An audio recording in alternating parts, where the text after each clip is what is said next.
Okay, can everybody hear me? Okay, I'm going to go ahead and call this meeting to order, the City of Vacaville General Plan Update Steering Committee. Roll call. Chair Nicolai, Vice Chair Greaves. Here. Committee Member Krim. Committee Member Johnson. Here. Committee Member Labar. Committee Member Nadazdi. Here. Committee Member Sukonen. Committee Member Wilkins. Here. Committee Member Woolsey. Here.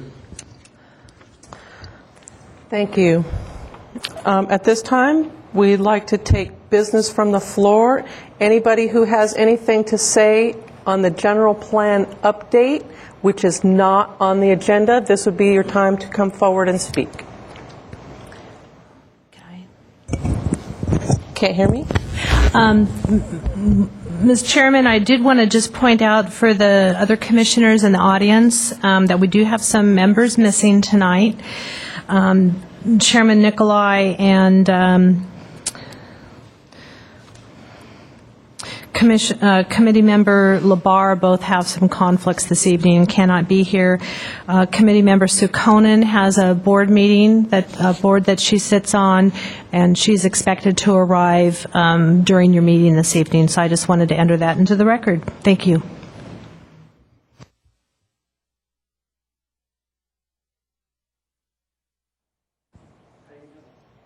Great. Please come forward and state your name for the record. On the corner, the northeast corner of Leisuretowne Road and Elmira. And I just would like to put it on record with people, and thank you for listening to me, that I want my property taken out of the general plan as a park. As a park. As a park. Okay? Is there any questions? Do committee members have any questions for Mr. Papin? I'm not sure I'm familiar with that property enough to know. I'm assuming it's already designated as a park. It wasn't designated as a park when I purchased it in 1988, but it became a park in 1990 in the update of the general plan, which I was not notified of, and at that time, I protested it. When I purchased it, it was industrial. Now, I've waited 20 years to get it out as a park. And so now I'm trying to do that. It's the northeast corner of Leisuretowne, Elmira, where the white fence is. Across from Stones. Okay. Oh, yeah. Okay. When I purchased it, it was industrial. The three of us purchased it, my dad, my wife, and myself. 3.7 acres. My dad purchased 8/10. He passed away, and I inherited it. Now, in 1990, it was put in as a park. You guys, the city, not you guys, own 65 acres on the other side of the corner, and it was a park in 1970 general plan. I have it right here. Okay. Somehow, you amended the general plan, and your property became houses. My property in the general plan in 1990 became park. And I would like it taken out. And I have a plan, and I submitted them to the city. Tom, Felipe Engineering, drew them for me. And we've gone to all these meetings. You don't condemn for a park. You have no. I talked to David, the consultant that you hired. All the property for parks on the east side of Leisuretowne Road will be donated by property owners. Last time I checked, I don't want to donate. Okay? So you don't want to buy it, you can't condemn it, and I don't want to give it to you. So what's the problem here? I'm missing something here. Mr. Papin, I think we have another question for you. Sure. Committee Member Wilkins? I really don't have a question other of Mr. Papin. I guess, Marina, would be of you, if it's all right. And that is, when can we address this issue? And I think you were probably going to jump on that. And then will we be sure to notify Mr. Papin so that he can be here to discuss his point? Because quite honestly, what he has to say rings with me, and I'd like to be sure that we address that. Absolutely, be happy to answer that. Mr. Papen's property is not on your agenda tonight. It will be discussed later in September at one of your future meetings, and I believe we are discussing the growth areas where his property is at your September, Tyra, help me out, 15 and 22? At your September 15 and September 22 meetings. So that would be the time when Mr. Papen or any property owner within that growth area can address this committee regarding the different land use alternatives.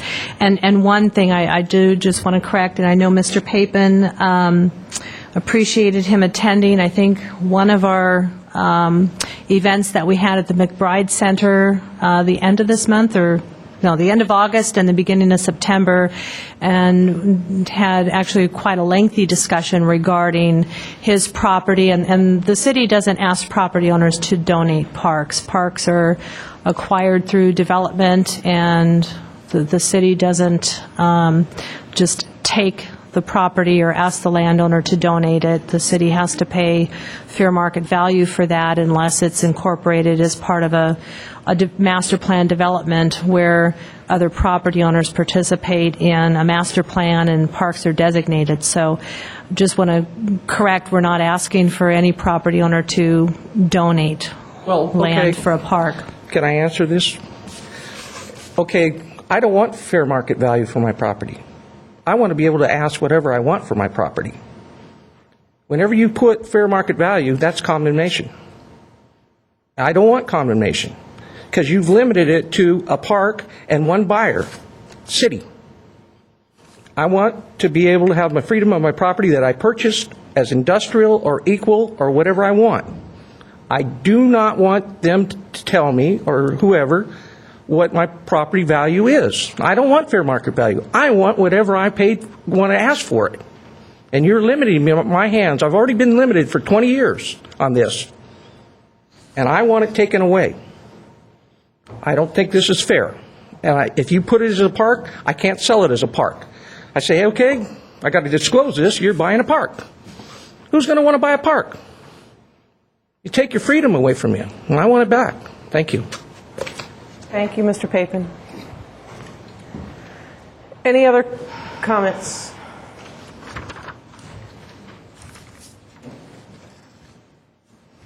Ladd Stevenson, Browns Valley Road, 7040.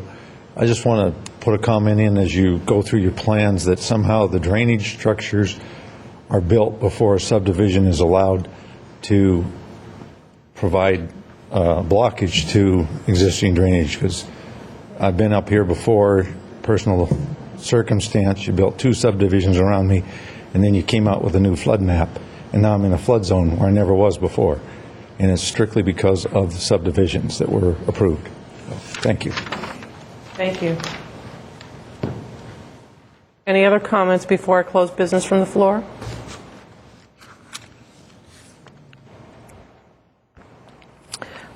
Staff consultant communications. Yes, Ms. Chairman, we have one, I believe, just one communication, Tyra.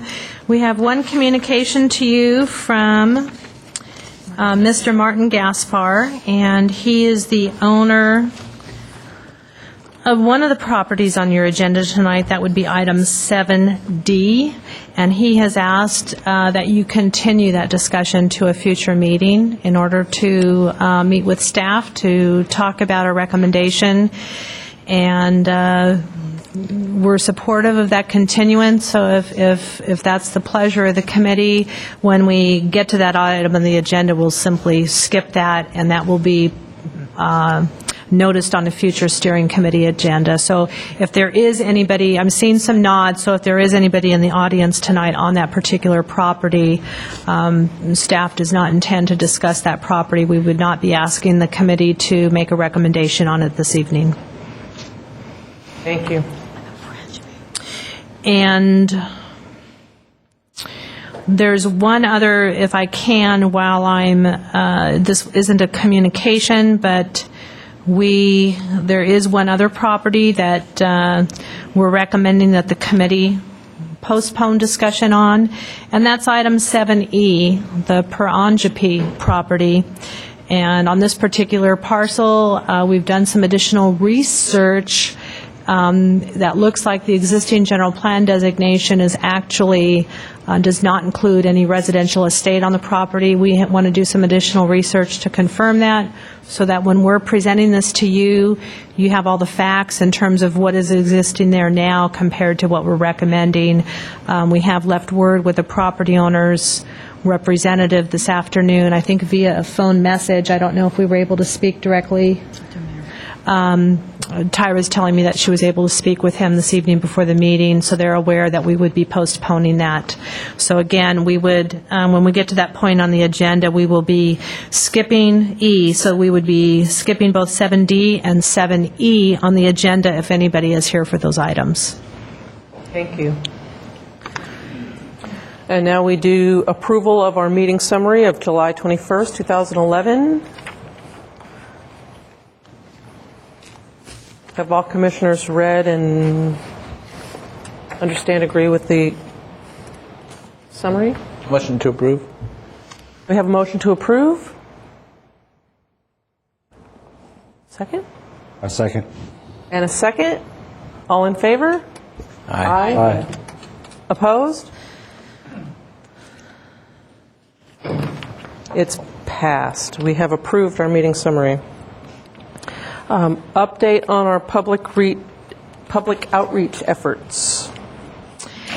Yes, in your packet is a memo from Tyra Hayes dated September 1, and it's an outline of some of the public outreach efforts that have gone on since your last meeting. We've been at the farmers market, I think 3 consecutive Saturdays, and had an open house and a workshop at the McBride Center, and we've also done a couple of community meetings. And I also wanted to point out, because it's not in the memo, we have sent out about 5,000 letters to residents and property owners.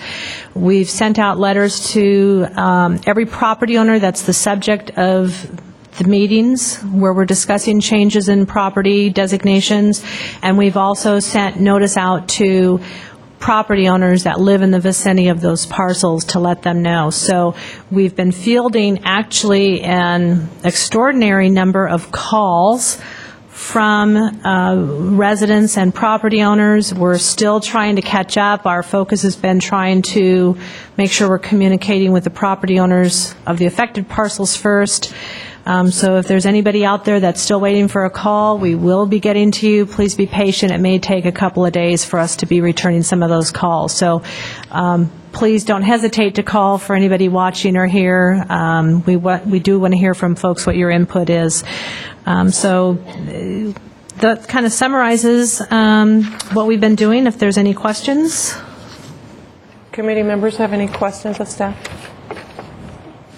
I see no questions. Meeting procedures. I'll take that one as well. We are moving into a phase in your committee's work where you're going to have some very important discussions on individual properties and also our growth areas. And I expect you're going to hear a lot of testimony this evening. There's going to be staff presentations. You'll hear from property owners and other interested parties. And just wanted to walk through what I would suggest to you in terms of a process on how to handle that. Tonight, what I'm recommending is that we discuss each individual property on its own. There will be a brief presentation by Tyra Hayes. We'll take questions of the committee. And at that time, we would suggest that you open that up for public input. Remember, this is not a formal public hearing. You are not making final decisions here tonight. That's really important for everybody here tonight to recognize, is that right now the committee is forming what would be your recommendation to the council on what we're going to study further. So final decisions aren't going to be made until about a year from now. So tonight what we're trying to do is begin putting together some pieces of the puzzle on what will be our draft general plan that will be the subject of an EIR. After you hear from interested parties and the property owners, we would suggest the committee then discuss that amongst yourselves. If you remember back to one of our very first meetings of this committee, and I know not all of you were seated on the committee at that time, we talked about how when we got to the point of forming recommendations to the council, it's important that every voice on the committee be recognized in your recommendation to the council. So we would be looking at a majority consensus and also whatever that minority opinion is, which is also important because there may be some issues where there's not 100% consensus on something, but there's still some support on a different land use or a different policy. So we want to make sure that we're presenting to the council the full scope of opinions on the committee, including the majority and minority. So when it gets to the point of trying to reach that consensus, I think I would suggest that we hear from each committee member on what your thoughts are related to that particular parcel, and then we'll be able to deduct what the majority, and if there is one, a minority opinion is that we would forward to the council. Any questions from the committee members on the meeting procedures?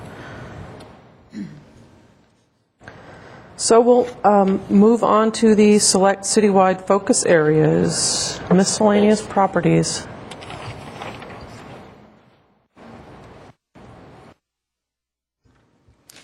Okay, thank you, Madam Chairman, members of the steering committee.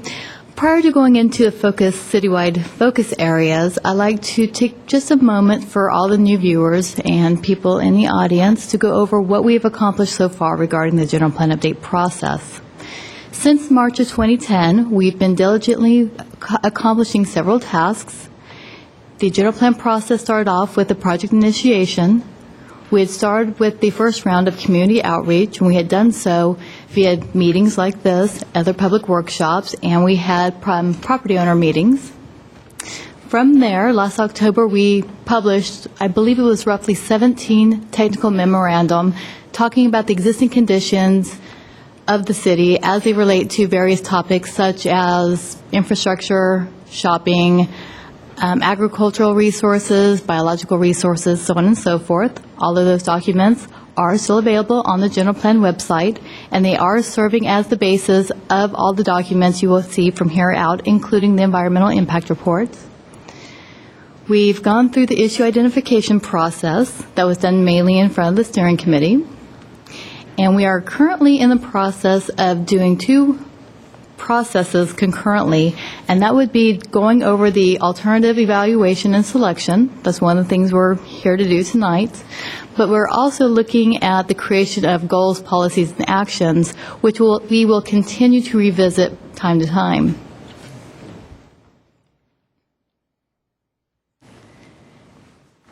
So back in May of this year, the City Council had directed staff and our general plan consultants to look at two sets of growth areas. The first set was two sets of land use alternatives. The first set was set for the new growth areas. The new growth areas, they're not shown well on this map, but they pertain to the areas east of Leisuretown Road and to the properties along I-80 in the northeast sector of the city. The other set of land use alternatives was set for the citywide focus areas. Of the citywide focus areas, we have roughly 28 properties that are located within and around city limits. And tonight we propose that we review roughly 10 of those select focus areas with you.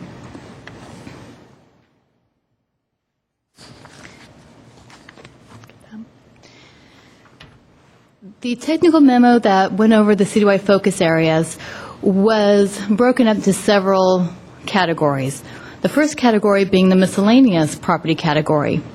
These properties, like many of the others, are scattered around town and are located adjacent to the city. And these properties have either been identified by staff or by the property owners as properties that could potentially benefit from a different general plan designation, and therefore that is why we are considering alternative land use alternatives for them. The first project site that we'd like to consider tonight is referred to as the CCC Associates property. This is item 7A on the agenda.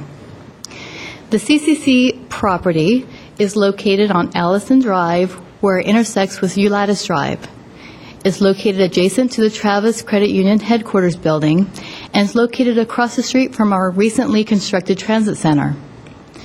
This site has been vacant for quite some time, and it currently has an unproductive, abandoned orchard on it.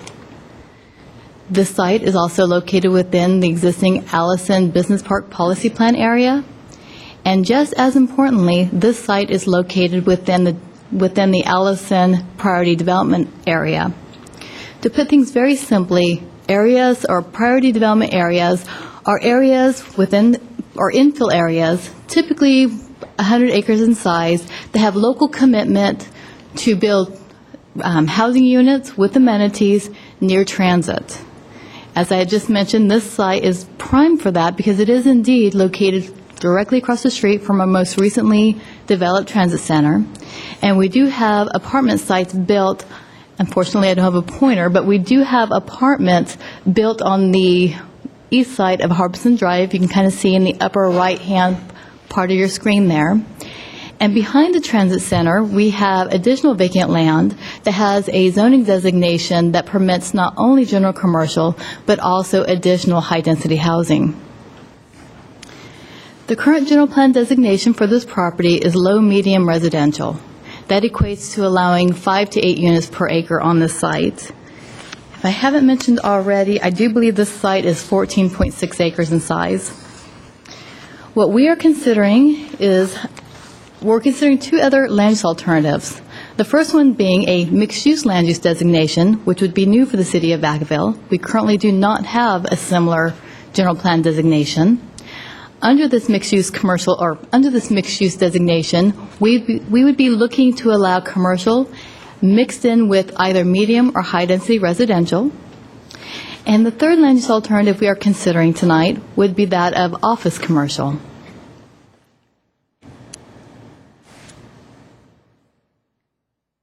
I should probably tell you what my recommendation is now.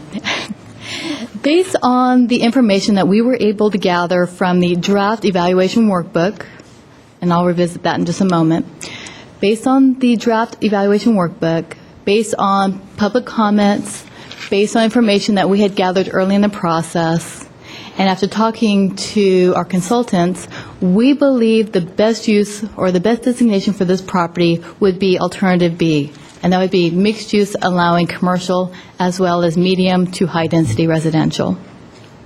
So with that, if you have any questions or comments, we would love to hear them. Commissioner Johnson? I do. If you look on the screen here, I'm wondering if this is just a misprint. In the general commercial area, the middle lower, that's actually high-density apartment complex. I'm not sure that's supposed to be labeled as general commercial. Isn't that a zoning thing? Residential overlay. That's what I thought. We're just talking, we're debating if it's a zoning issue or a general plan issue. Actually, that is is it River Run, River Oaks? I think it's River Oaks, the River Oaks apartment site.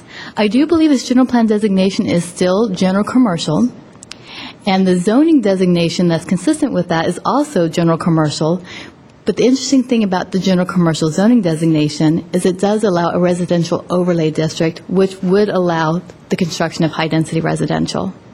But you are right, it is apartments. So that's similar to what you're recommending for this other site, is that a mixed use, it could be general commercial and or it could be medium to high density. We're not recommending the same for the CCC property, but the same is allowed on another property across the street where you see office commercial. The area that has more of the commercial written on it, that has a general plan designation of office commercial, which also will allow a zoning designation of office commercial with a residential overlay. So apartments could possibly be built at that location as well.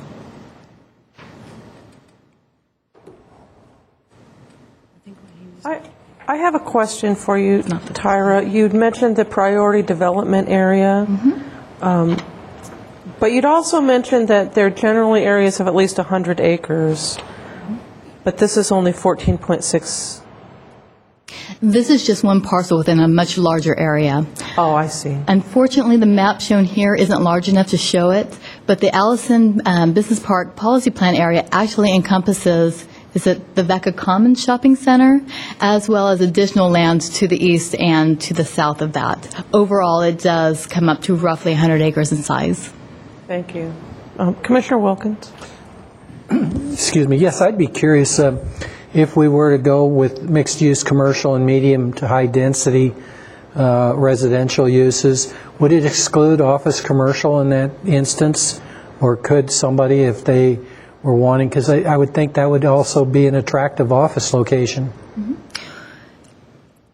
I can't give you a definitive yes or no, only because we don't actually have a mixed-use general plan designation. But I think the intent is to allow a full array of commercial uses, and that would include office commercial as well, in addition to those medium to high-density residential uses.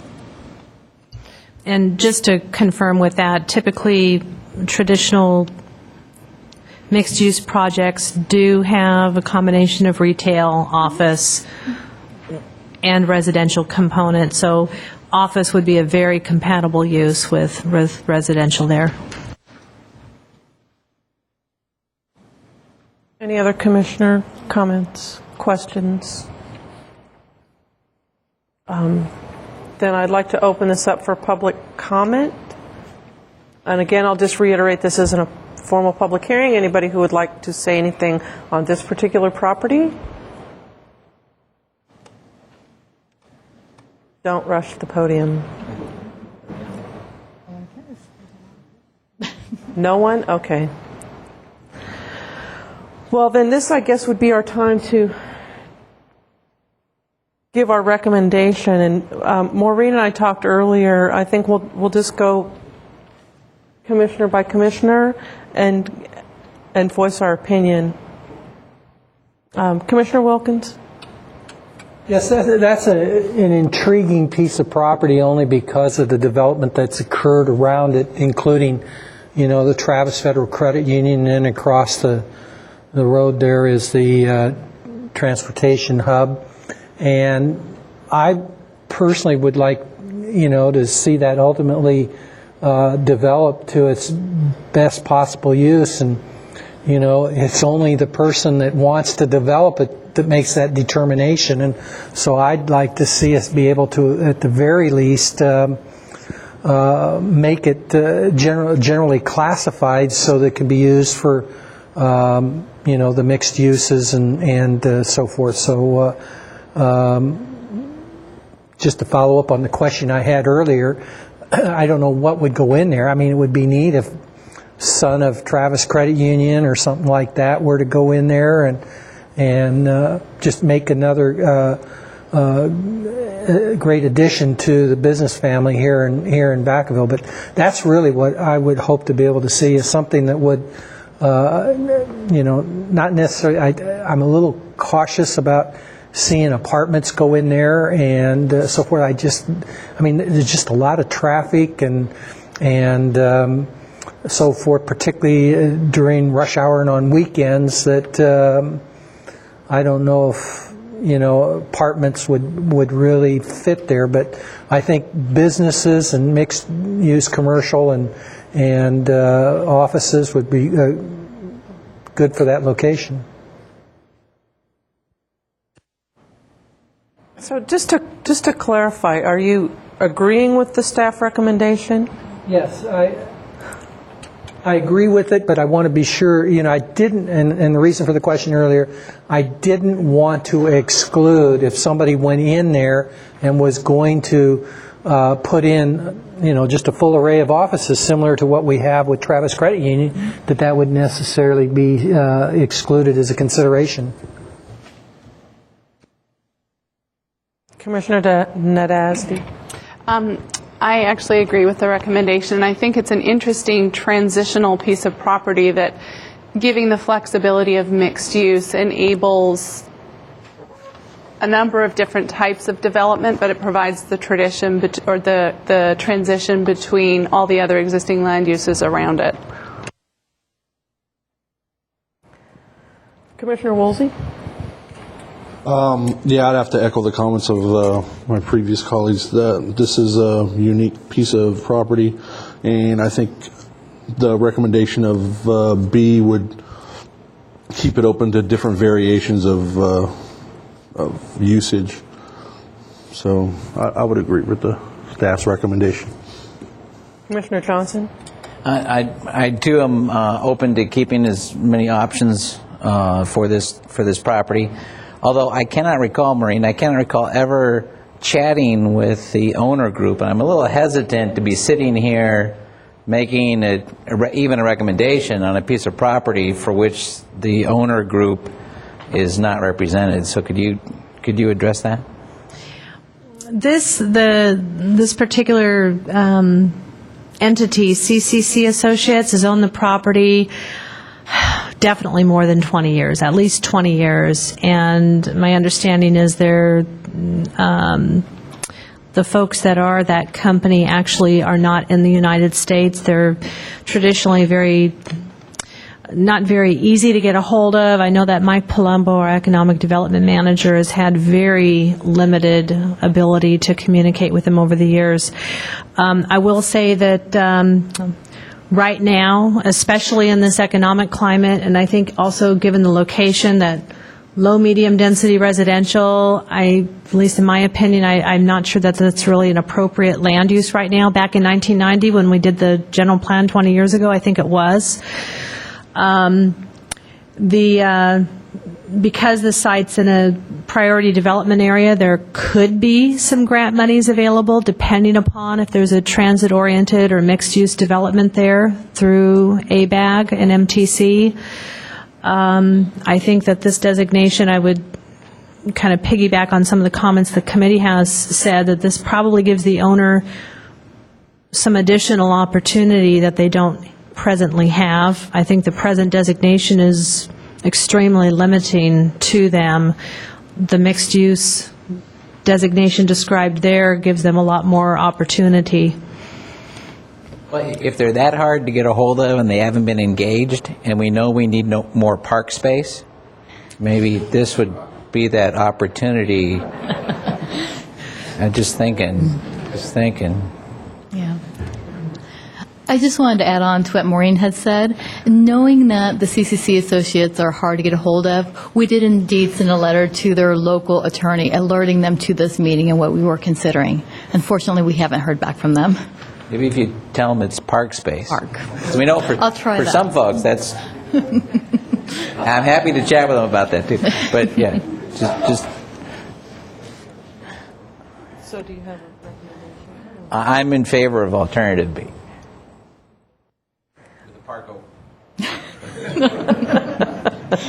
I'm also in favor of the staff recommendation of alternative B, and I don't think that there's anything I can say that hasn't already been said.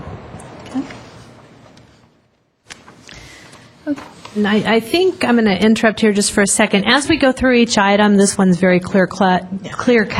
What I would like to do is just summarize what the committee's consensus is and whether there's a minority report along with it. Very clearly, the committee's census is to recommend to the council alternative B, which is mixed use on the CCC site. Moving on to item 7B, unincorporated Fruitvale Road area, also referred to as the county property in previous documents. The unincorporated area here is located on the northeast side of Orchard Avenue and on the north side of Fruitvale Road. This is a part of an existing county island. It's basically a portion of unincorporated county property within the existing city limits. The properties to the north of Fruitvale are ranchettes. There's roughly 10 ranchettes located in this location. The lot sizes range from 1/4 of an acre up to 1.5 acres. The current general plan designation for this location is low-density residential. The city is recommending that the general plan designation for these ranchettes be changed to residential estates because due to the fact that the existing lot sizes of these lots is more consistent with the city's definition of an estate lot versus that of a low-density residential lot.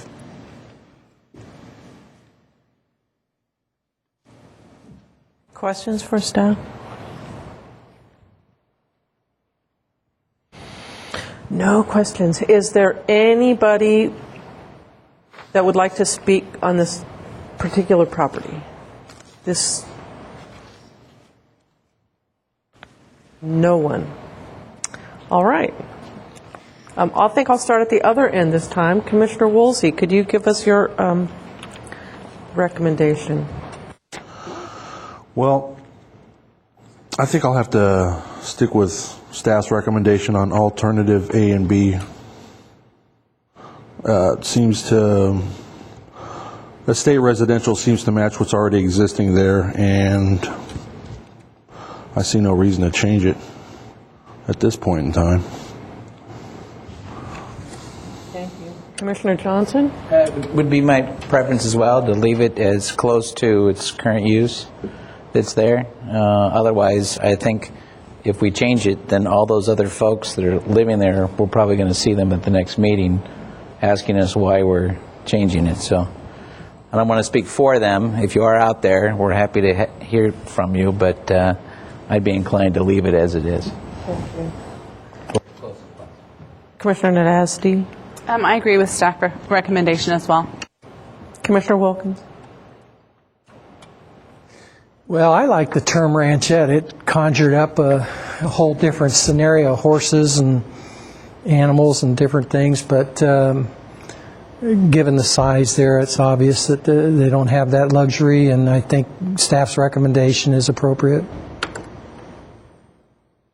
I agree as well. I think that staff recommendation is appropriate. That's what they are. And I just want to clarify with Mr. Johnson. Do you understand that we are proposing a change? They are currently designated low density, and we are proposing a change to estate residential, a larger lot size? Well, that's what I meant in my comments, to keep it at the, yes. Very good, thank you. Yeah.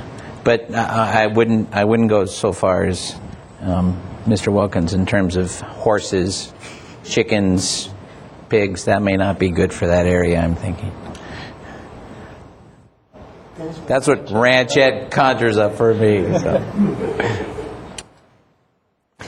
I agree with staff's recommendation.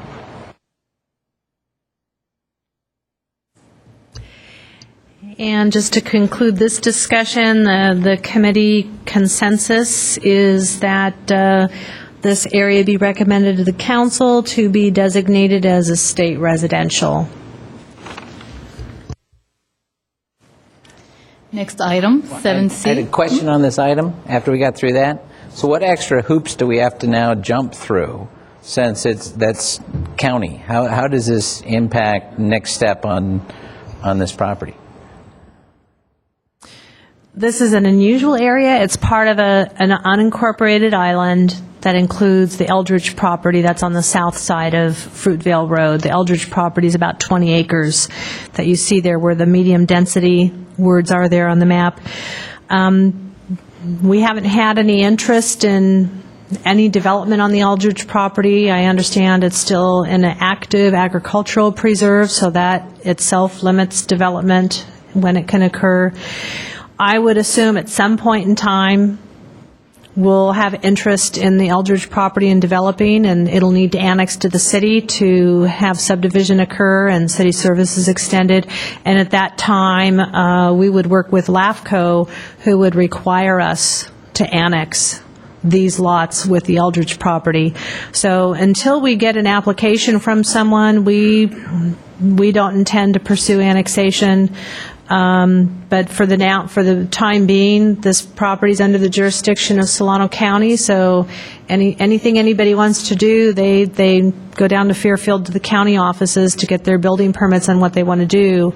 But for anybody to further subdivide their property, they would have to annex into the city.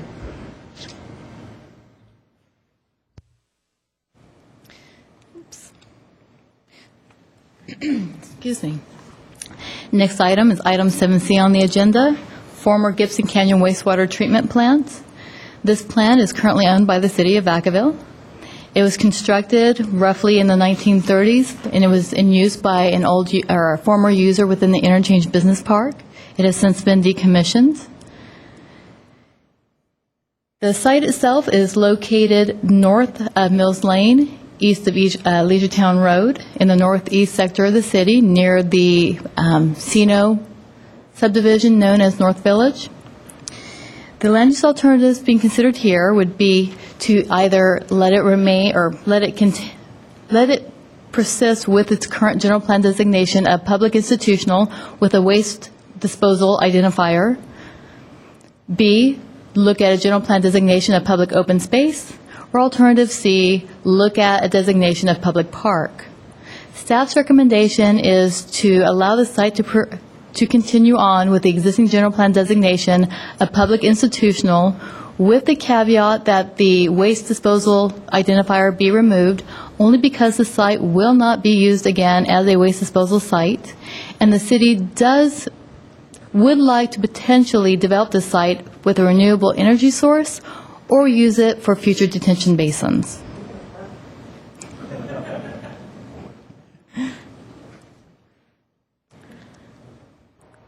Questions from the commissioners? No questions. Comments from the public? No comments from the public. So let's hear what the commissioners have to say for their recommendations. Commissioner Nadasdy? Changing things up here. I actually agree with the staff recommendation, and I can't imagine that there would be opposition to eliminating the waste designation there, given that there's other development in the area. So it seems to make sense to keep it consistent with what the staff recommendation is. Commissioner Johnson? I agree with the removal of the waste disposal identifier. That doesn't make any sense to me. What I'm having a difficult time understanding is recognizing again, and I'm going to get on my soapbox, for the last two general plans, we've had one deficiency, and that is not enough park space as we have defined it. So why not allow this to move forward as a potential for expanded park space? There's no other pressing use for this property. We have an opportunity to discuss it, see how it fits. Why wouldn't we consider that? I understand the city's perhaps cash-strapped, looking for other sources of revenue. I can appreciate what you're trying to accomplish here by solar farm or wind generation, something like that. But to the extent that we've talked about other mechanisms potentially to pay for the maintenance of parks, that there are other options down there that could be explored. Because obviously the issue, meaning to the extent that there's no other development tied to this property, that we don't really have a mechanism to pay for the maintenance of a park should we so designate it. But I still would like that use to be considered in our ongoing discussions. It's a difficult site for a couple of reasons. The site borders and is hemmed in by the North Village specific plan on the north and the west, with no access through that specific plan to the site. There's also wetlands adjoining it too, so it's a very difficult site in terms of what you can do with it, especially if you're looking at public access to get to it, because to the east is, I believe that's PG&E lands, and to the south is an unincorporated rural subdivision. That's the Mills Lane area. So it's a difficult site. There's I know the city, in talking with both our public works folks and our economic development manager, has contemplated different things that might be possible there. And I think for the reasons that I mentioned, in terms of that being an ideal location for a park with a lot of public access, it's very difficult. Maybe not impossible, but it's very difficult, especially when you have a project with entitlements in a development agreement that lies to the west and north. That particular project, too, was also, you might remember, impacted by wetlands. They lost a lot of units there and are looking for options for having detention. So there's an opportunity for the city to work with the developer for some detention storm runoff area for that project. Okay, thank you. Well, I appreciate that. I wanted to hear, why that wasn't the primary recommendation, and I can appreciate it better now, and I'm not so insistent that this parcel be designated for future park space. Although if Hugh wants to differ in his discussion with staff, then I'm happy to hear from him later. Recommendation. Well, so at this point, just a recommendation? Alternative A. Okay. Thank you. Thank you so much. Commissioner Woolsey. I had a question. Does public institutional still give it an option of maybe a detention basin, right? That is a use that would be permitted in that land use, yes.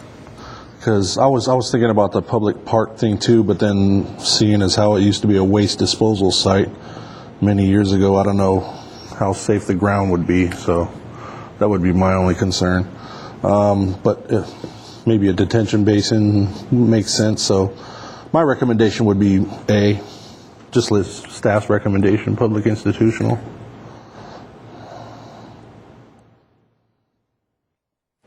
Commissioner Wilkins. Yes, I'll go along with staff's recommendation based on conversation and comments that I've heard, but I would like to just discuss briefly solar panels versus wind turbines. Boy, at least unless that technology, wind turbine technology, advances and miniaturizes substantially, I would hope we would exclude wind turbines and stay with the solar panels. Comment duly noted. I see where you're going. Solar panel farms are typically very low to the ground, very unobtrusive, and you're right, there's been a lot of advances in wind turbine technology, but I think, most people think of the ones that you see over in the Montezuma Hills or going through some of the mountain passes, and I would agree that wouldn't be appropriate, especially when we're going to have houses in North Village directly to the west, and we also have a rural neighborhood to the south. And for all the reasons stated before me, I also agree with the staff recommendation, and I thank you for considering the park option and why it's not a good location for a park.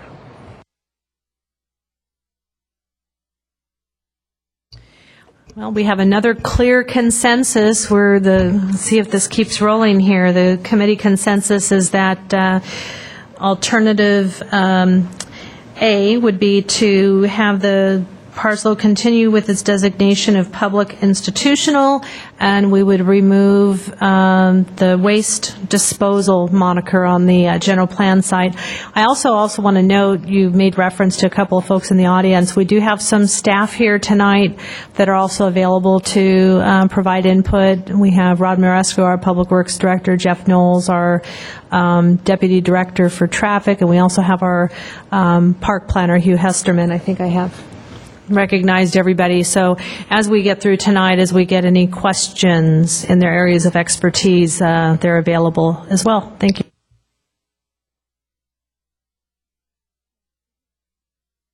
As previously noted, we are going to be postponing items 7D, the gas bar property, and item 7E, the Parangeby property, to a subsequent steering committee meeting. So we're going to continue with item 7F, the Pearson property. The 23-acre Pearson property is located near the intersection of Cherry Glen Road and Interstate 80. This site is located outside of our current city limit line. It is also located outside of our sphere of influence. However, it is located within our urban growth boundary. The property owner has asked us to consider the general plan designation of highway commercial. It currently has a general plan, well, actually, it doesn't have a city general plan designation. Within the county, I do believe its general plan designation is agricultural.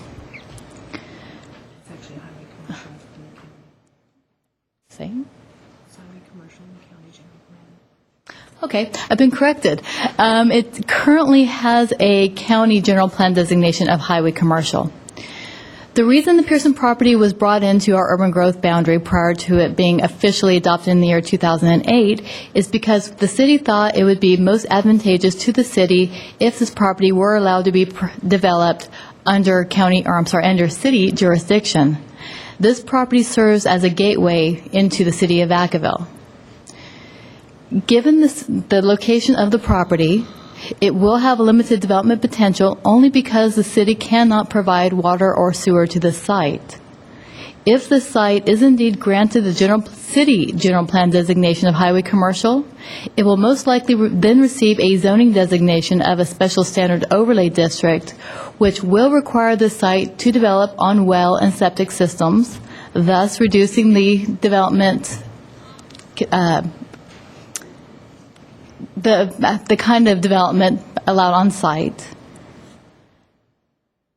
And more than likely, just like another property up the freeway from here, in fact, it's the property that the New Hope Church was recently approved on, the site will most likely be required to construct an on-site detention basin or reservoir for fire suppression. Based on the fact that the city would like to see this property developed as highway commercial under city jurisdiction versus that of the county's jurisdiction, the city recommends that this property be brought into the city as highway commercial with a highway commercial city general plan designation.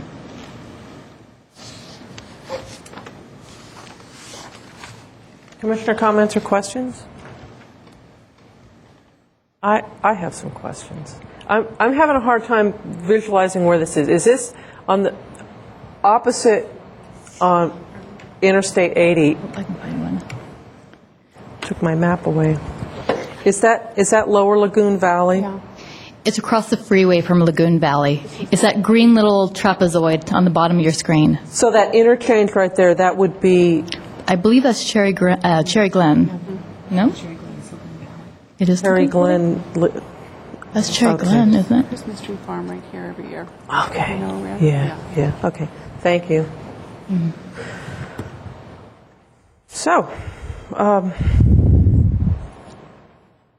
I'm going to go first this time and say that I agree with your recommendation of alternative C. Oh, yeah. I guess I could ask the public. Getting ahead of myself here. Is there anybody in the audience who would like to give some input on this property? Well, I'm one. I wouldn't mind giving input. I like to hear you folks. Most of you have heard me time and again. It's up to you. Anybody? In the park, John. You love those parks. Whatever you want to do. Okay, I'll switch it up and let you speak after. I agree with the staff's recommendation for the reasons that you've mentioned, and I remember you from previous meetings recommending that we change the designation to highway commercial, and I'm pretty much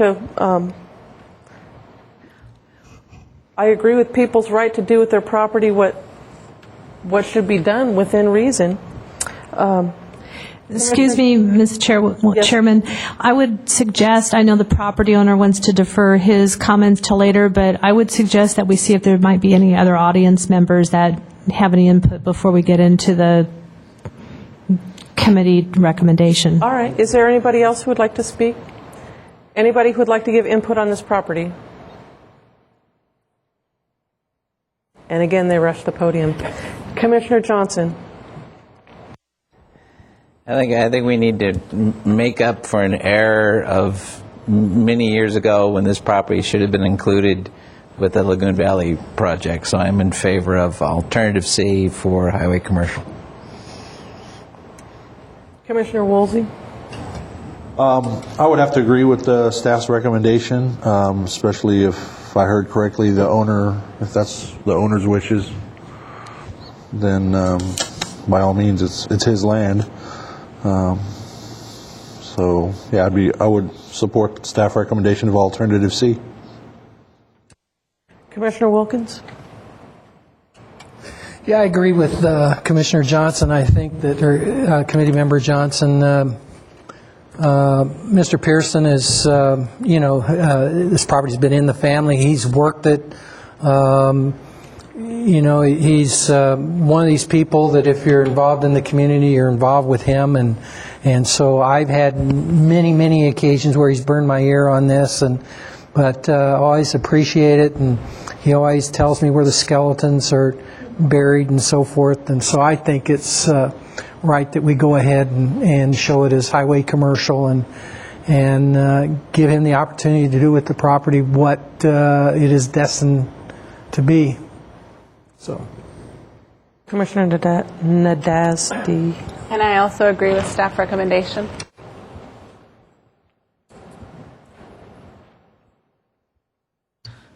That was easy. Just another 5-0 consensus that the Pearson property be designated as highway commercial, and your recommendation to the council. Mr. Pearson, is there anything that you would like to tell us now that we've all voiced our opinion? just say thanks, John. I would be remiss if I didn't come up and say something anyhow. But I would like to thank you, ladies and gentlemen, very much. It's been a long time watching this process take place. Not only for myself, but it's for my wife, my brother, and my sister-in-law. This property was handed down from our parents. We've been in ownership of this property since 1939, so we're not here just to do something and run off. We don't intend on leaving, but we want to have the option when the time comes to be able to do something other than just be there. So thank you very much again for your time. Thank you.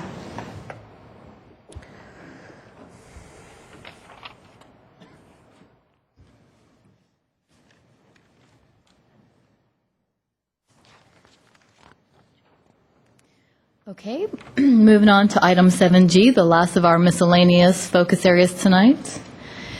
The South Vine Street area is, just like the name implies, located on the corner of South Vine Street and East Monte Vista Avenue, directly across from Andrews Park. The area shown in the red box here is comprised of 7 parcels equaling roughly 2 acres in size. The current general plan designation for this area is high-density residential. However, these lots are mainly constructed with single-family homes of varying age. What staff is recommending with this area is that this area be reconsidered for a new general plan designation of single-family residential.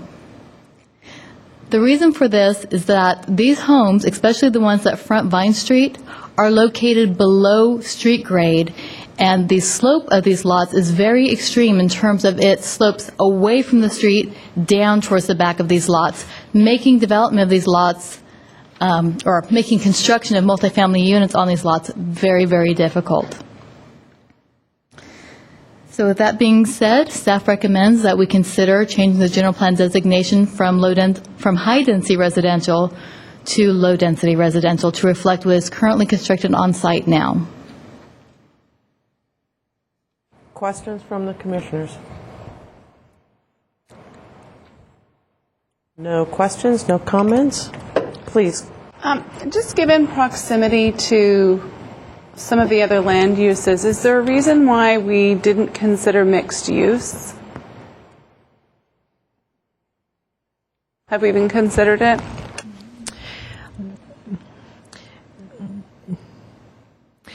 We didn't consider that or put it forward several months ago as one of the options, primarily because for there to be mixed use to occur here, we'd really have to have someone to assemble these parcels and to really do something as one kind of project. We have several property owners here. There's really not been any interest in doing high-density residential there. One nice thing about it being high-density residential is we were able to include it in our general plan housing element in our inventory of sites. But with our last housing element, the state said, sorry, we're not going to let you count that because the parcels are so small, development there is just not feasible for high density. We won't let you count that in your inventory. So that was no longer a reason for us to keep it, at least not for that reason.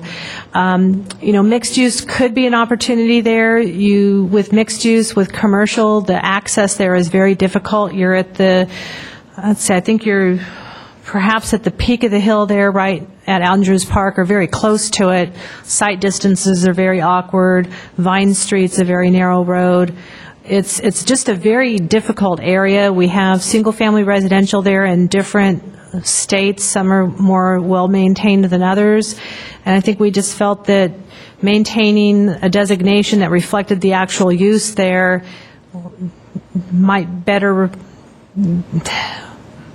might be the best option for the future. At some point in time, perhaps somebody might be able to assemble some of those parcels as owners change, and maybe we'll see an opportunity put forth by a property owner, but we've not had any interest in that ever for these parcels. Any other questions? Public input at this time? Somebody like to speak on the South Vine Street area? No one. Okay. So it's time for our recommendation to staff for the alternative. Commissioner Wilkins. Quite honestly, I'm surprised that there is nobody here from Vine Street, because when we did the development right behind where we're talking about here, this chamber was filled with people to speak on that issue. But that aside, I go along again with staff's recommendation. I think you described that property very well, and so I think the low-density residential will be a reasonable approach.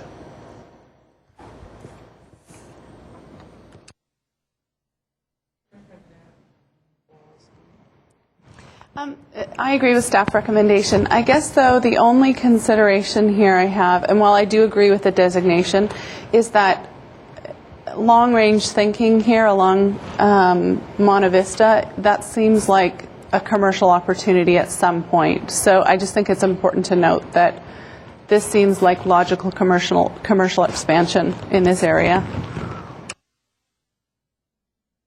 Commissioner Johnson? I agree with the low-density designation. In fact, I was somewhat surprised to see that it was high-density. That's a major arterial.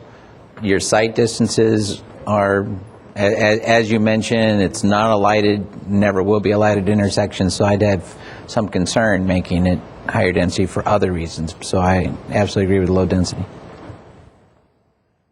Commissioner Woolsey? I agree also with staff recommendations of A and C. And same here, for all the reasons that were cited by staff. It just makes sense to call it what it is. Another one. So just to restate, the committee's consensus is on the South Vine Street area, that the recommended general plan designation be residential low density.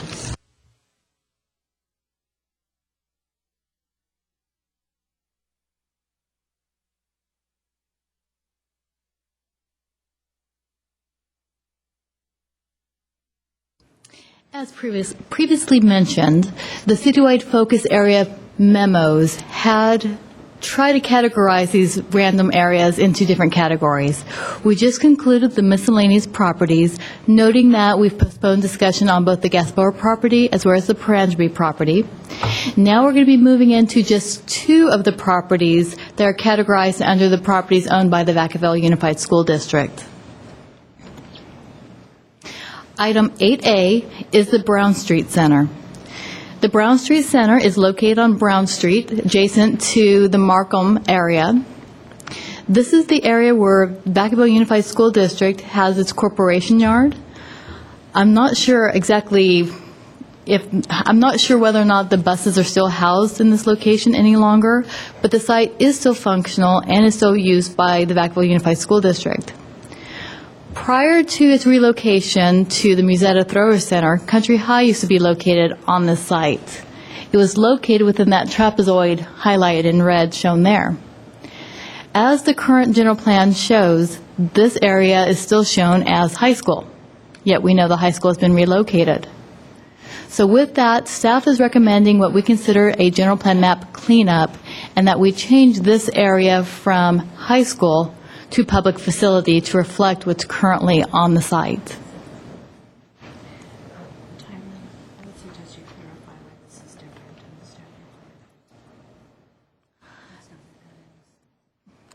Oh, one point of clarification. Within the staff report, we actually showed a big red line around the entire blue area. So you have like a big arrow, a big triangle. That was simply a mapping error. The area north of the new red trapezoid shown here is an area still owned by the Vacaville Unified School District. I'm having a hard time remembering what they used it for. Here I have written, it was operating as the school district's transportation, maintenance, and operations facility. So basically it was its facility yard, its corporation yard. Since we've done this PowerPoint presentation, we actually corrected the map to show the area that we are indeed recommending a general plan map change to. So once again, the area shown in the red trapezoid on the slide is the area that is noted as high school on our current map. It reflected the Country High School that was once located there. Since it has since been relocated to the Musetta Thrower Center, we are now recommending that this parcel be given a new designation to reflect what's currently on site, and that would be a designation of public institutional. Thank you for that clarification. Any questions or clarifications from commissioners? Commissioner Nandet, Steve. The only question I have is we have in our package all of the other school sites. And so we're just we have, okay. They're coming up next. Okay. Get out of order.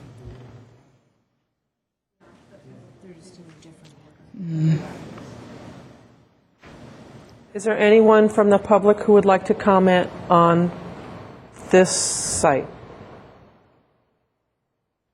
No. Okay. Let's hear our recommendations. Commissioner Nadazdi, I'm going to practice saying your name. One quick question. Can you just clarify in the tip of that map, what is the designation?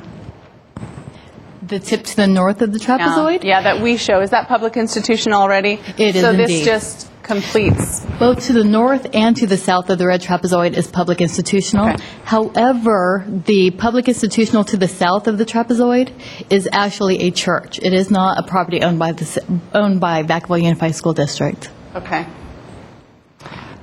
So I actually agree with the staff recommendation to make it consistent with the existing land use. Commissioner Wilkins? I'll go along with that recommendation as well. Commissioner Johnson? Me too. Commissioner Woolsey? Unanimous. I agree with staff's recommendation as well. Same here. I'll point out the obvious on this one, too. We have a committee consensus that the former Country High site be designated as public institutional, reflecting the present ownership. Moving on to item 8B. These are the school sites with park designations. On the slide, you'll notice I'll have two schools shown at a time, whereas in the packet you're going to see four. All four are included in this presentation. They're just shown on two separate slides. So with that, portions of several existing school sites within the Vacaville Unified School District have portions of their properties designated as public parks.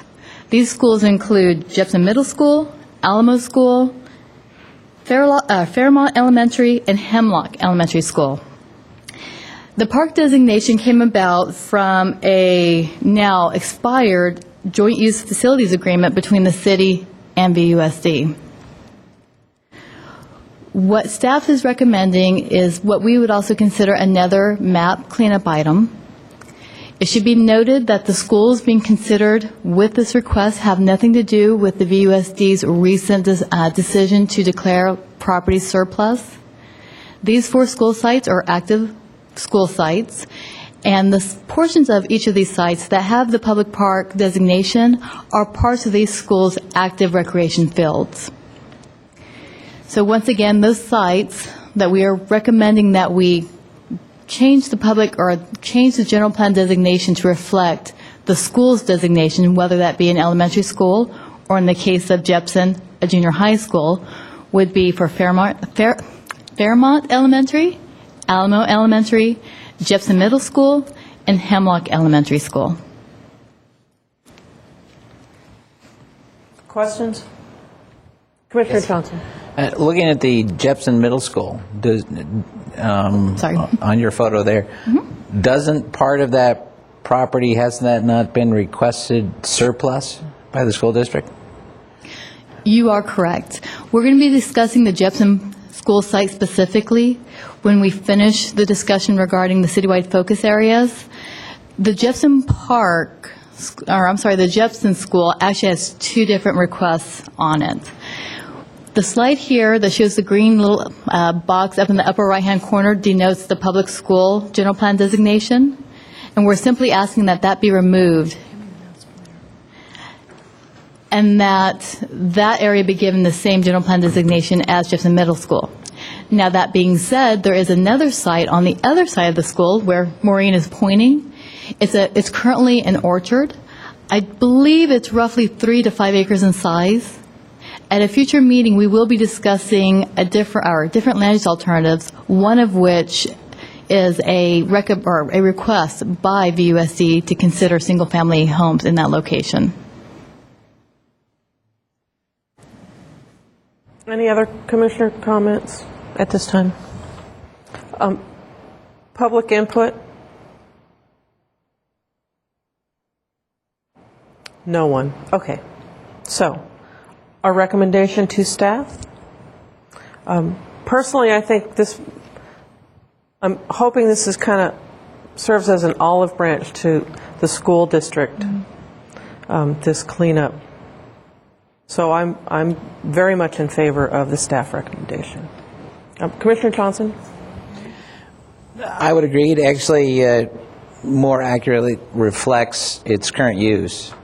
And in our packet, there's something very telling, just a quick statement. It says, for as long as it is permitted by VUSD, the public would still be permitted to use these recreational fields on these sites during times the schools are not in session. But that's not, the case going forward, so I don't think we could naturally consider them as park space. And to that extent, they're not even included in the inventory right now. But there could be a perception by folks that because of this overlay, if you will, that those are parks. So I want to make sure that that's cleared up and those are removed from the perception that they might be parks. Commissioner Woolsey? I guess I would also go with staff's recommendation on B and C for these schools. Commissioner Nadazdi? I agree with staff recommendation. Commissioner Wilkins? Same. So there you go. 5-0 again. We're making up for the overstays from previous meetings. So all of these, the sites we just discussed then would be recommended to be designated as either elementary or junior high school as discussed. Thank you.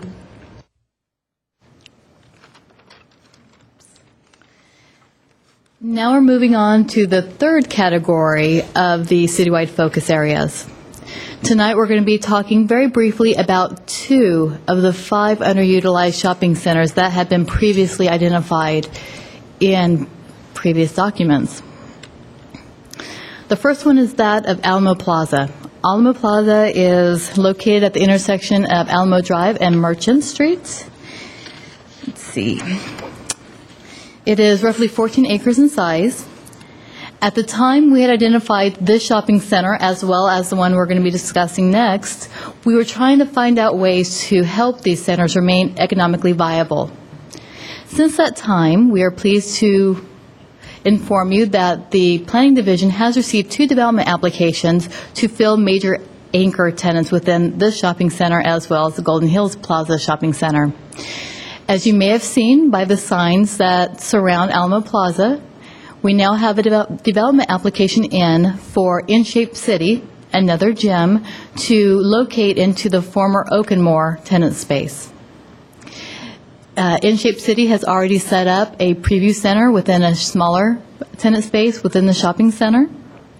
So with In-Shape City moving forward, moving into the large anchor space, as well as with the property owners continuing work to improve the exterior of the shopping center, we recommend that we allow Alamo Plaza to maintain its current general plan designation of general commercial.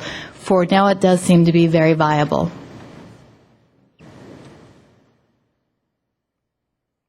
Questions from commissioners? Committee members? Input from the public? It's a quiet meeting.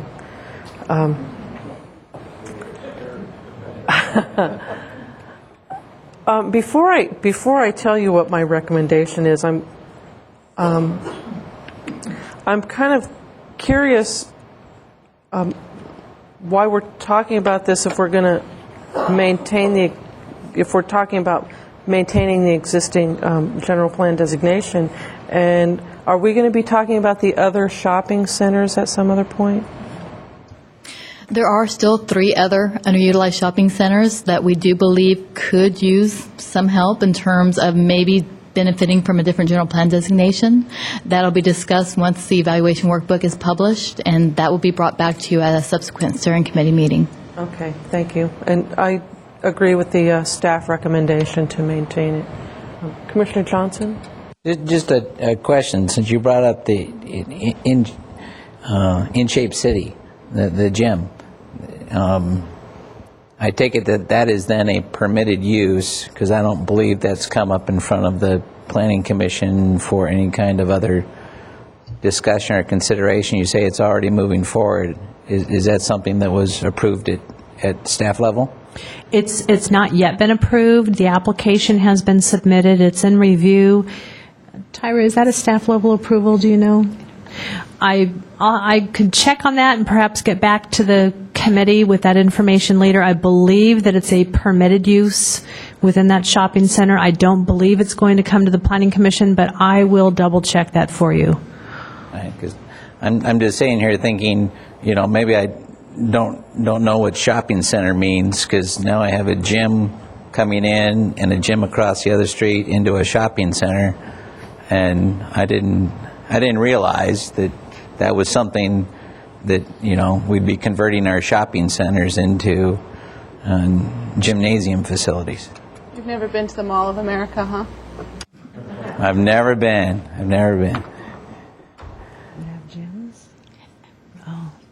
I don't know. And to see that it hasn't come forward yet, I was just curious that they're setting up shop already without having gotten a... Right, I'll check on that. Once if something is a permitted use, they would go through the Planning Division for their approval, and then they would go directly to building to get their tenant improvement to do the interior improvements.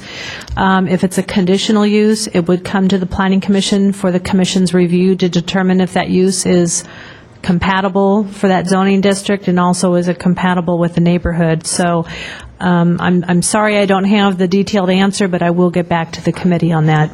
Thank you. And leave it as it is. I have a question about alternative C, commercial with the destination recreation commercial. So looking at this property again, long range, because we have this visibility and entrance off of the freeway, would considering alternative C not open up the possibilities long term but maintain the current use as well?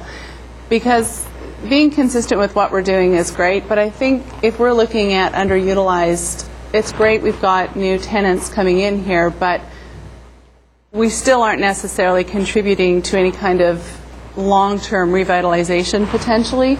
So I actually think that if it doesn't preclude anything in the existing general plan designation, that we should be studying alternative C as a consideration as well.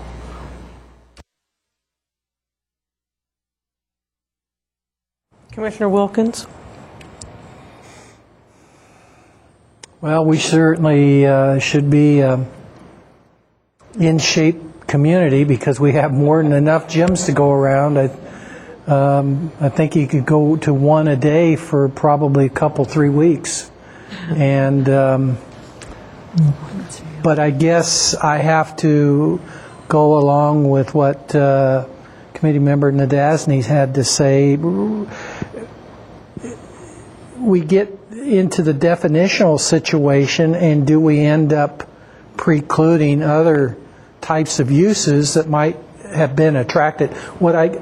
First off, I have to preface that with the fact that this at one time was a very,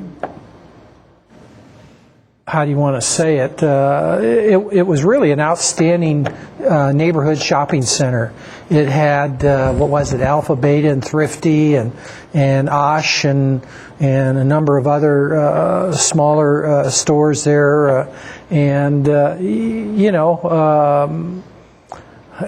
Basically, it met all the shopping needs that my family had at the time. But now, like a number of other centers, it's really teetering on being a derelict center. It isn't like, a couple of the others, say the one across the freeway from it. But I don't necessarily have a problem with, say, recreational commercial, but I don't know what all that entails, because then we could end up with video arcades and things of that nature. And realistically, what I'd like to see is retail and office and things of that nature that are really going to contribute to the community. And again, I have no problem with the additional gym going in there, but why do we have to change the designation for the center to allow that? Why can't we go with, I guess we are with mixed use. I'm sorry, I'm confusing that in my head. So mixed use would allow the gym going in there and the recreational commercial as such. And your thing was to include that so that B and C would be. But does B exclude C at this juncture? Exclude A. Yeah. I think I understand your question, and I think I'm glad you Shannon, do, Shannon, I think was your comments. I think were alluding to somewhat what Steve is saying right now.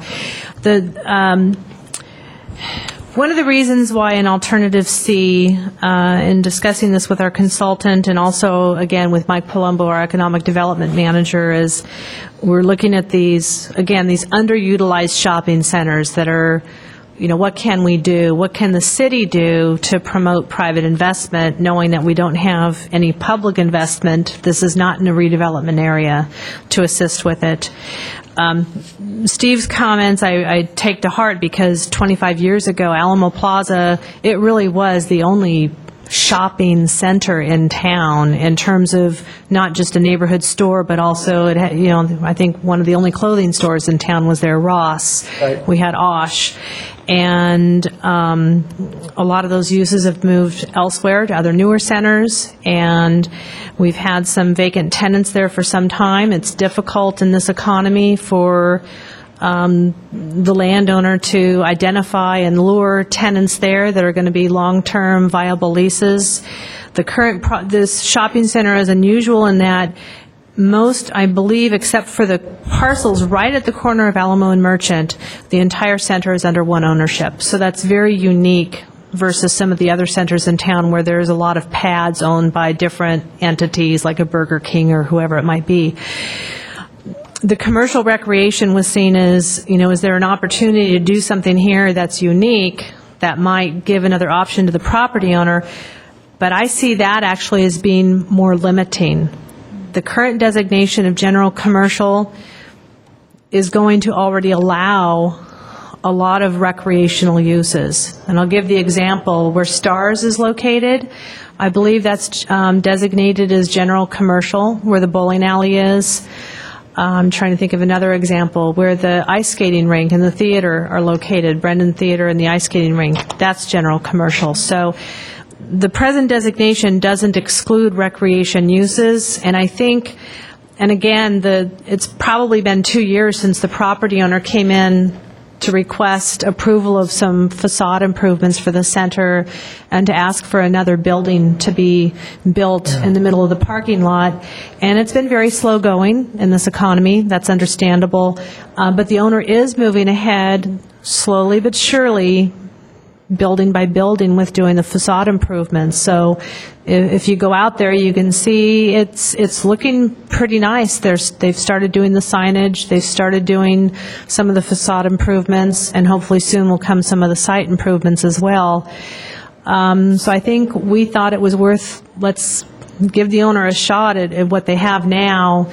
And again, I think the existing designation of general commercial is really going to be inclusive of, to answer your question, allowing alternative C, which is recreation type uses. Okay, going to go with staff's recommendation. Commissioner Woolsey? Yes, I'd have to go with staff recommendation too. It seems to me like everything would be all wrapped up in A, in general commercial, hence the name general. Includes all different types of commercial, whatever, from a video game arcade or to a restaurant. So I would stick with the staff recommendation. Commissioner Johnson? I agree with staff recommendation. Is that all? Is that all of us now? I think that's everybody. Again, the committee's consensus on this is to forward a recommendation that the Alamo Plaza be maintained with the designation of general commercial.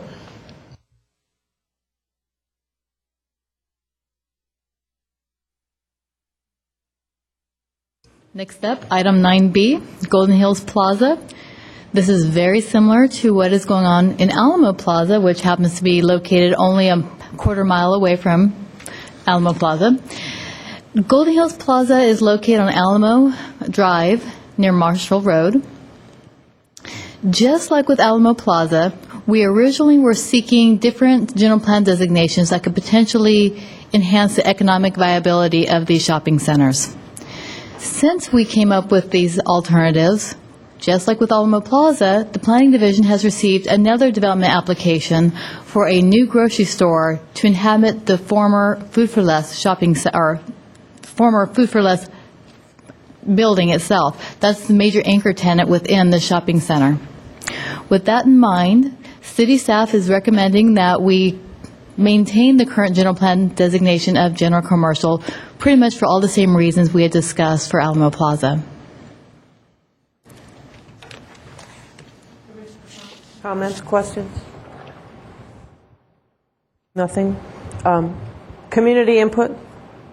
Somebody like to say something about Golden Hills Plaza? Okay. Commissioner recommendations. Who wants to go first? Commissioner Johnson. What, no gym?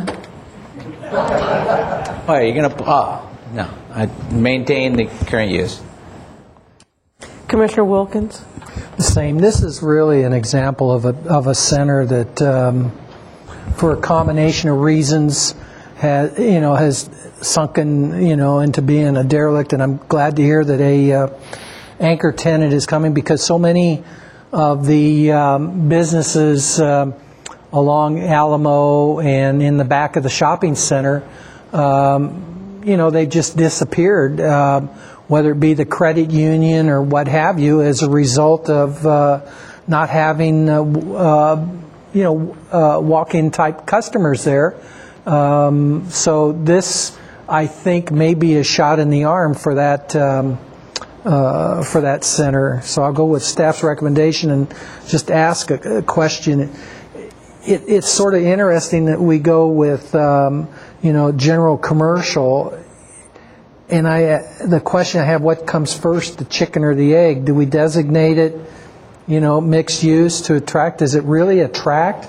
Because in my mind, if we put a designation out there that's going to attract the greatest amount, that's the one to have, and not get into narrowing down and filtering out potential businesses. And I trust that's what we accomplish with general commercial. Commissioner Nadasti? I agree with staff recommendation as well. Commissioner Woolsey? I too agree with staff's recommendation of alternative C. Same here. I agree with you. The committee's consensus on Golden Hills Plaza, as well as to maintain general commercial. I also want to point out an error on the map up here. This actually shows Alamo Plaza. We were showing Alamo Plaza and both the Alamo Plaza side and Golden Hills. I suspect the committee and the audience all is well aware which one is Golden Plaza. That's on the other side of the freeway where the old Food for Less is. Oh, you got the picture in our packet, right? That's all that matters. Well, our next item, I'm going to put money that most of the people here are wanting to talk about the next item, and I'm wondering if the commissioners would like to take a short break before we move on to the next item, or do you just want to press on? I'd like to take a very quick break. A quick break? Mm-hmm. Sure. Okay. Okay, let's take a 5 minutes? We'll take a 5-minute break, and we'll reconvene at quarter till the hour according to that clock.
Before we continue on with this next item, I'd like to apologize to the members of the audience. Had we known that we would have had so little public comment on our previous items, we would have moved this item forward, so you didn't have to sit through all of that stuff. We really are responsive to the public, and we just want to put that out there for you. We're not trying to make this painful for you. We really aren't. So with that, I'll turn it over to our director. Thank you, and I guess as the one responsible for putting the agenda together, my apologies too. We had no idea we were going to have zero public comments on the other items, so thank you to the audience for staying till almost the bitter end with us to discuss the next item. I'll be doing the presentation on this one, and what I want to do is preface my presentation, which will be fairly brief, to let folks know that this particular area is very unique, the Loch Padden colony, or Loch Padden community. It's located east of Leisuretown Road, and it's pretty much in between our two new growth areas, the northeast and then east of Leisuretown Road. And it really, one way or another, I think your decision as a committee will probably, I would expect, be influenced by what you prefer to do in terms of which alternative you support for east of Leisuretown Road in the northeast area, especially in regards to transportation. So what we're going to suggest to the committee this evening, and I think we noted this in your staff report too, is that you hear the staff presentation, ask us questions, let's have some discussion. Let's hear from those that are here tonight about what their concerns or whatever their input is, and let's delay a decision in terms of your recommendation until we're discussing those growth areas, so that you're making a decision on this area knowing what direction you're going for east of Leisuretown Road and the growth area. So if that meets with the committee's okay, I think that's our intent tonight, and hopefully that's okay with the audience as well. The only question I have is there a reason why we wouldn't take the approach that says, let's study all three alternatives? Study all three alternatives as... A, B, and C. So, I mean, is there a reason why we wouldn't just say, let's look at all three options and go through the same discourse or process we're going through with all of the other areas and look at what all three alternatives potentially... I mean, is there a need to make that recommendation even as we move forward? Is it not worth considering just looking at all three alternatives? I think maybe there's a reason. Right. Ideally, when we're doing a general plan update, when we are doing we've identified our final preferred plan. This is what we want to study. It would include, that preferred alternative, whatever it is for Loch Padden.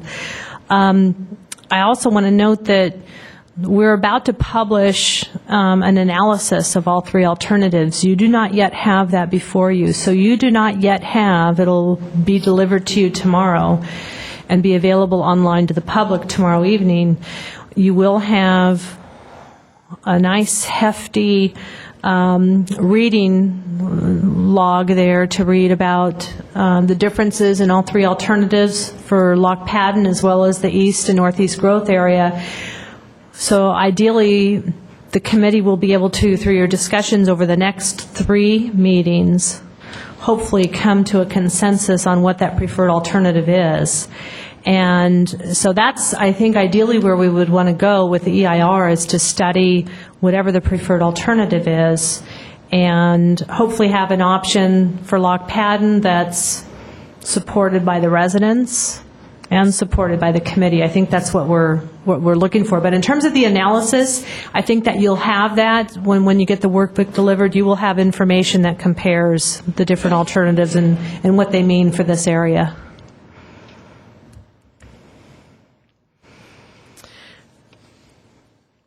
So are there any other questions before I move ahead? Okay. So just a little history. I think probably everybody in the audience knows the history of this better than I do, but it's an unincorporated community in Solano County, adjoins the city. It's not in the city limits. Most of it is not within our sphere of influence, which is our eventual boundary designated by our local agency formation commission for annexation. We don't have any services presently planned for that area. We did look at this in the 1990 general plan update, and at that time what we heard from folks out there was, we'd just like to maintain what we have. And so that's what we have in our current general plan, is a designation of rural residential, which basically reflects the current county general plan for the area. As part of the general plan update with our alternatives, if you look back to your discussions, I think this spring, and your recommendation to the council was to look at 3 different alternatives. And that's what's before you now, is looking at alternative A, which would be to maintain that existing rural residential designation for Lock Padden. And this would, if this were maintained, we wouldn't anticipate any significant change there. Folks would be able to maintain their existing way of life and quality of life as it is now. Alternative B is considering changing the designation to estate residential, and so that we have an understanding of what that means.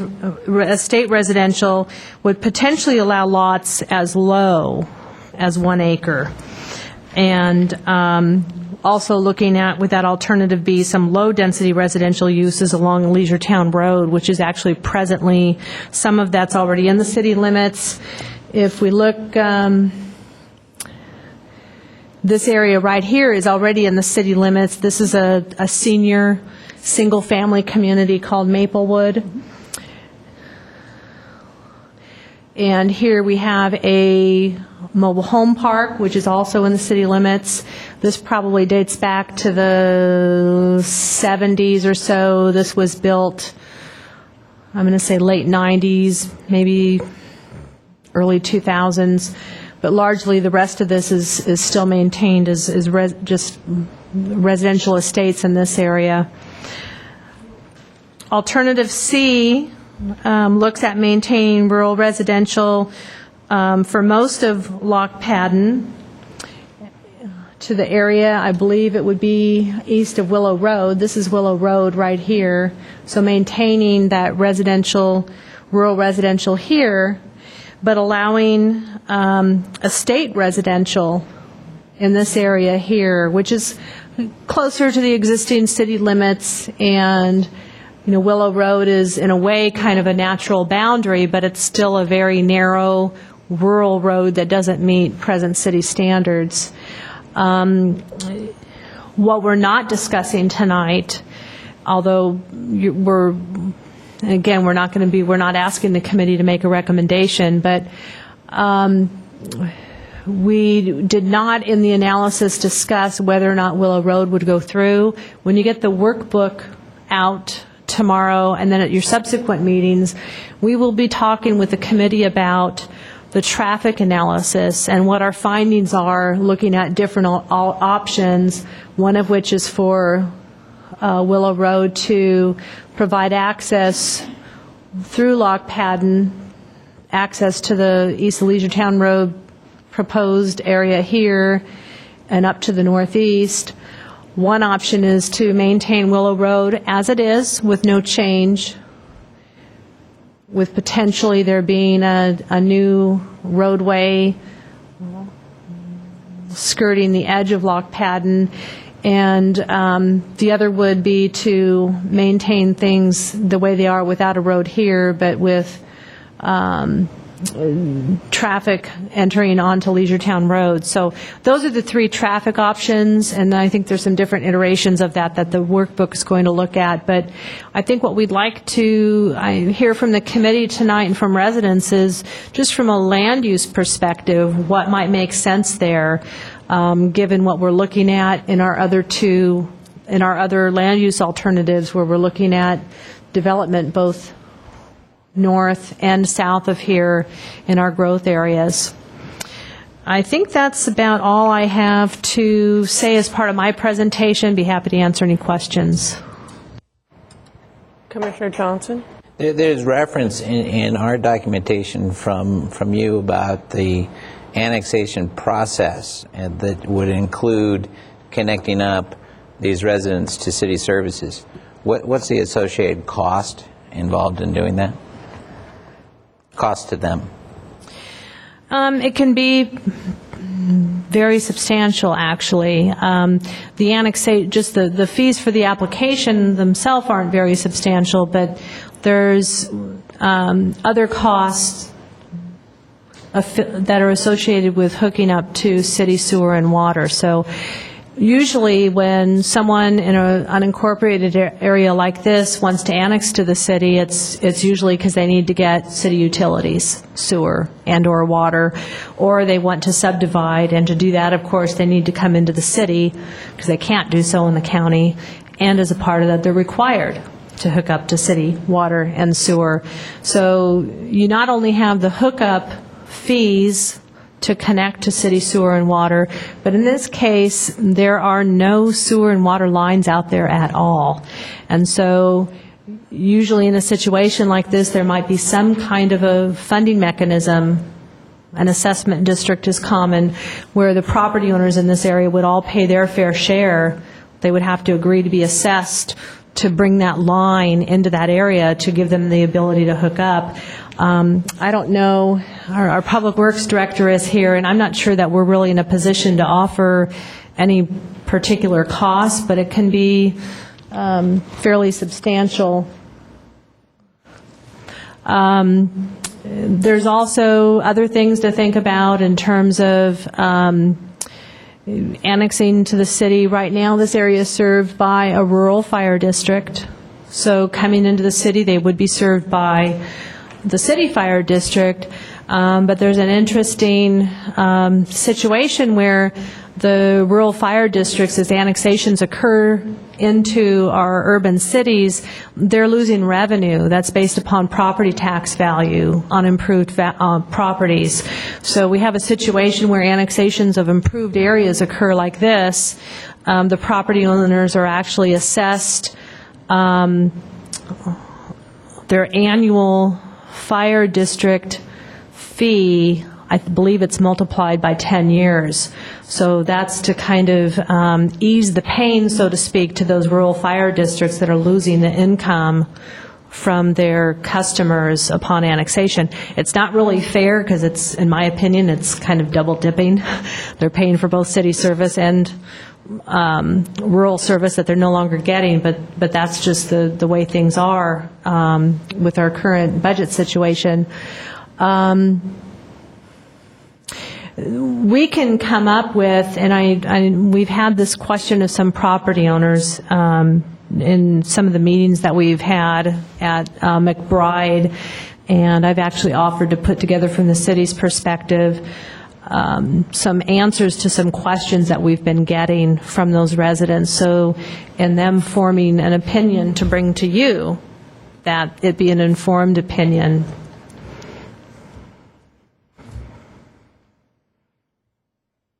Any other questions, statements? So just public input now?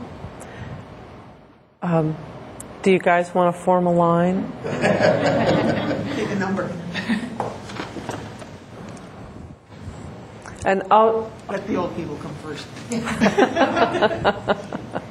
And just step to the podium and state your name for the record. I'm please. Eunice Hulse. I live in the Lockpadden Colony area. I am the very last property on the east end of Maple Road, which is out in the boondocks, but it's perfect.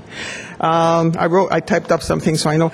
To kind of go along with what Maureen was trying to say, we were talking with Tom Felipe in one of our conversations at McBride's, and they came up with a rough figure of costing each household, including those that are built extra, of about $100,000 connection fees and permit fees and all these other goodies we have to pay. and now this fire district fee, your lighting and your landscaping fees. It's just outrageous, to tell you the honest to goodness truth. Now, just a little bit of background. My husband, Don Hulse, he's now deceased, owned the property in the Lock Padden Colony at the east end of Maple Road since 1972. Before that, he was using the property with his horses, but he didn't own it, but then he bought it. The lots are anywhere from 2.5 to 10 acres, averaging usually around 5 acres. Most residents have livestock of some sort: horses, cows, goats, sheep, llamas, chickens, geese, ducks, etc. Several have dual-purpose ponds for winter detention ponds and for their thirsty animals, of course, and the birds. We are very fortunate to have the Solano Irrigation District system throughout our community, so we can get water into our pastures. There's no way our city connections could water our pastures. It's not just for the animals, but it's for the fire protection.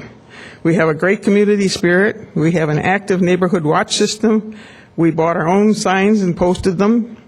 We have monthly meetings under the guidance of Deputy Sheriff Jim Curry out at the Elmira Firehouse.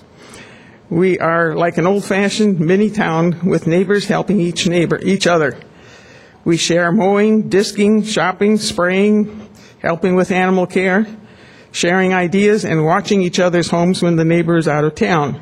We have very little crime. I guess the word is out that we report any people or vehicles that aren't local and look suspicious to the sheriff's department. And we've helped them quite a bit in some of their activities. Families have grown up here with second and third generations enjoying the peace and quietness. We have fresh country air. We don't need more or heavier traffic going through our area, leaving behind air pollution and endangering our children. Speaking of our neighborhood children, they all know each other and they play together. They go to school together, they participate in 4-H club activities, they compete at the local Dixon Mayfair and the Solano County Fair with their animals that they raise from little on. They learn to care for them and to be responsible, compassionate towards people and animals, and to their friends. They don't need exercise classes, they get plenty at home. They know the difference between a pet and a future meat animal. Most of them will be our future veterinarians or farmers. Farm-raised eggs yolks are bright and yellow, not the pale eggs you get in the city. We're not all stressed out. Rural life is relaxing and healthy. More homes mean more traffic, more noise, unhealthy air pollution, and endangerment to our children for safety on the streets, or should I say our roads. We have predominantly south to southwest winds sweeping over our area from the Carquinez Straits, which brings air pollution from Leisure Town Road. And, of course, that's getting worse and worse all the time. So we're getting a lot of it. In fact, I have pictures of the pollution from that plastic fire down in Fairfield. It came right at us and right overhead. And I've got the pictures from bottom up to there.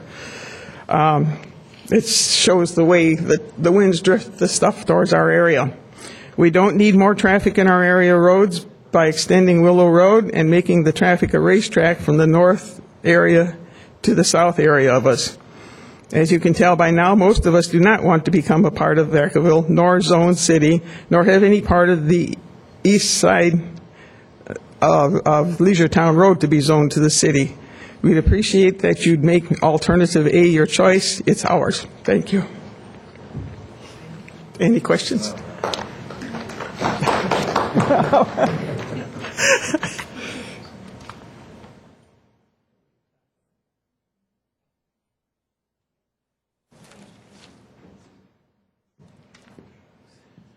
I'm Peter Frocky. I live on Poplar Road. We bought there, I think, 13 years ago with the intention of living on 5 acres and not subdividing. If we wanted to do that, we would have stayed in town. Born and raised on a farm in Yountville, moved out to Vacaville many years before that, and I've seen development, what happens to the land around it when you do develop. And I realize the town's got to grow, but I'd like to see it grow somewhere else. Have you ever considered taking the south end of what you're thinking of doing on Leisure Town south of us and just stacking it up along 80 and keeping log padding out of the middle of it. I don't know, I'm sure there's plenty of issues with that. But to make it short, I'd like to see us stay out of log pad and leave it like it is. It's a great community, exactly what this young lady here had mentioned. My wife's a 4-H leader for horse and chickens, and a lot of kids traveling in and out of there, and that area is flat and it floods rather easily from Willow down. The poor folks that live in that area, you see it just quite frequently.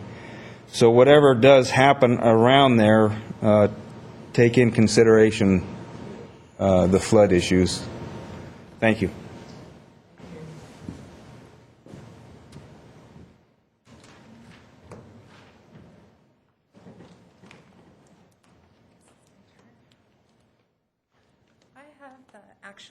My name's Adela Diamond. I'm representing my parents, Sam and Sunny Shen. They live on 5095 Walnut Road, and that is closer to Orange Drive. And basically, it's one property, and then it's their property. And the property that's in front of them has already been zoned commercial. And they want their property to be commercial as well. They already have a commercial farm. They sell mushrooms there, but they're retiring within the few years, and they want to be able to sell the property for as much as they can possibly get it. So basically what they want is that property to be zoned commercial. Whatever happens beyond that property is, the property owner's decisions and, of course, your guys' decision. But because their property in front of them is already commercial, and because the Orange Drive has already been built to somewhat go onto the freeway at that point, they would like their property to be commercial as well. And I know that's not one of the alternatives on your thing, but we're hoping that they would be considered, at least for their own property, to be zoned commercial. And I have a letter from them, just in case. I don't know if you guys need it, but I brought it anyways. I just want to clarify for the speaker and the committee, the letter, I believe, that you had provided to Tyra last week, the committee does have that in their packet. It's an August 30, 2011 letter signed by Sam Shin. And if I have it correct, I don't know if you're able to tell from this aerial, but I believe that this is the property. Yes, they have about 8.8 acres right there. And the property right in front of theirs, touching the Orange Drive Road, is only 2.5 acres. So realistically, commercially, you can't really do anything with that 2.5 acres unless they buy off my parents' property, the 8 point. So, all right, thank you.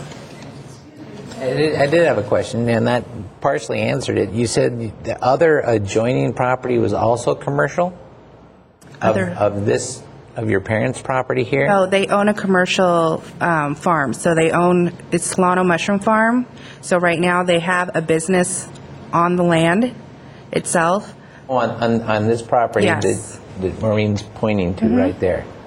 So there's no other commercial property around that. That's just that property right there. No. Okay. All right. Thank you.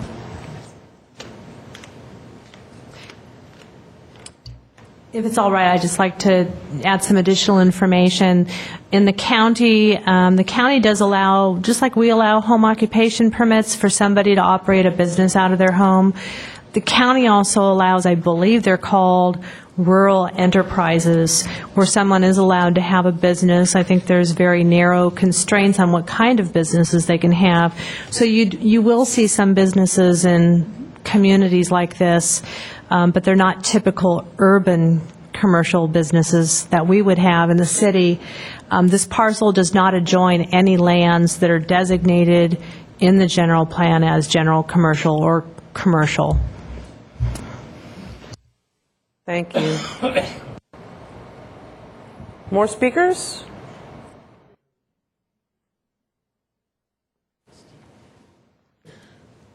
My name is Stephen Fall, and I live on Willow Road in the Lock Padden area. Among the choices that we have here, it's my understanding that residential estates will not allow for farm animals and things like that. Is that true? Or do we know? The residential estate within the city limits typically does not allow for farm animals. You have to have a lot of a certain size to have something like a horse. There's a minimum area, I think, per animal. So typically, for someone to have livestock, you're talking parcels much greater than an acre in size. Okay.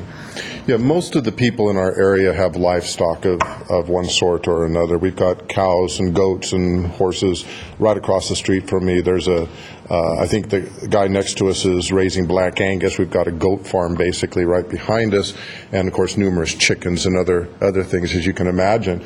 And so a change from rural residential to any of the others is going to change our way of life. We're not going to be able to do what we do. So my suggestion is to maintain the rural residential designation for our particular area. With regard to the was it Plan A, B, and C that's been discussed, I think that the people in Loch Padden are pretty much unified in saying that they don't want Willow Road to be pushed through into the southern area. I know that everybody that I have spoken to, it's not the majority of people, all agree that that's not something that they want to see happen. And knowing Eunice as I do, there was and also I guess it's B that says that the road will go off to the side and then down Horse Creek, which I don't know if you know where that is on this map. It's that dark line that kind of goes through the northern quarter of it. But it also turns right and goes down that red line. So when you put in a new road, you're going to be impinging on Horse Creek. Now, for most people, they see that as a ditch, but my wife and I have identified, we got mink. You know what mink, it looks like a weasel, I guess. I can't even tell you how surprised we were, and we actually got a very bad picture of one. But there's turtles and other things that are in that area that a road turning to the right and following Horse Creek is going to do major damage to the wildlife in that area. And Eunice, it ends up taking a road right through her right next to her backyard, where right now she's kind of out in the middle of in a field. And so we're looking at really major changes to our lifestyle and the animals and things like that in the area. So it is my recommendation that you maintain the rural residential, and I think, I can't speak for everybody, but I think the vast majority of us also think that Plan A among the three plans that are out there is best for our area for a lot of reasons. And one of the major reasons is that I know we're not really here to talk about that, but we don't need more houses. We're talking about buildings, almost 7,000 homes down south of Maple Road. That's a lot of homes. There's only 29,000 homes in all of Vacaville right now. We're talking about adding another 7,000, 6990. It's a lot of homes. If you do it as Plan A, where you allow the Brighton Landing and maintain the agriculture, you don't have to fuss with SID, you get to maintain their agreement. You still have the ag land, so there's no mitigation of having to move the ag buffer. But the cool thing from my point of view is that in 20 years, you can come back and redress this. This is not going to be written in stone. If in 10 or 20 years you say, gee, you know what, maybe we should have built, you still can. This isn't written in stone. Okay, so if you do Plan A and put in a small housing development down there, there's nothing that says you can't come back in 20 years and change your mind. But in the meantime, you're maintaining our properties. You're helping the wildlife in the area. You're not removing ag land. You're doing all kinds of good things that I think make Vacaville a great city. So. Again, my recommendation, rural residential and Plan A for that particular area. Thank you.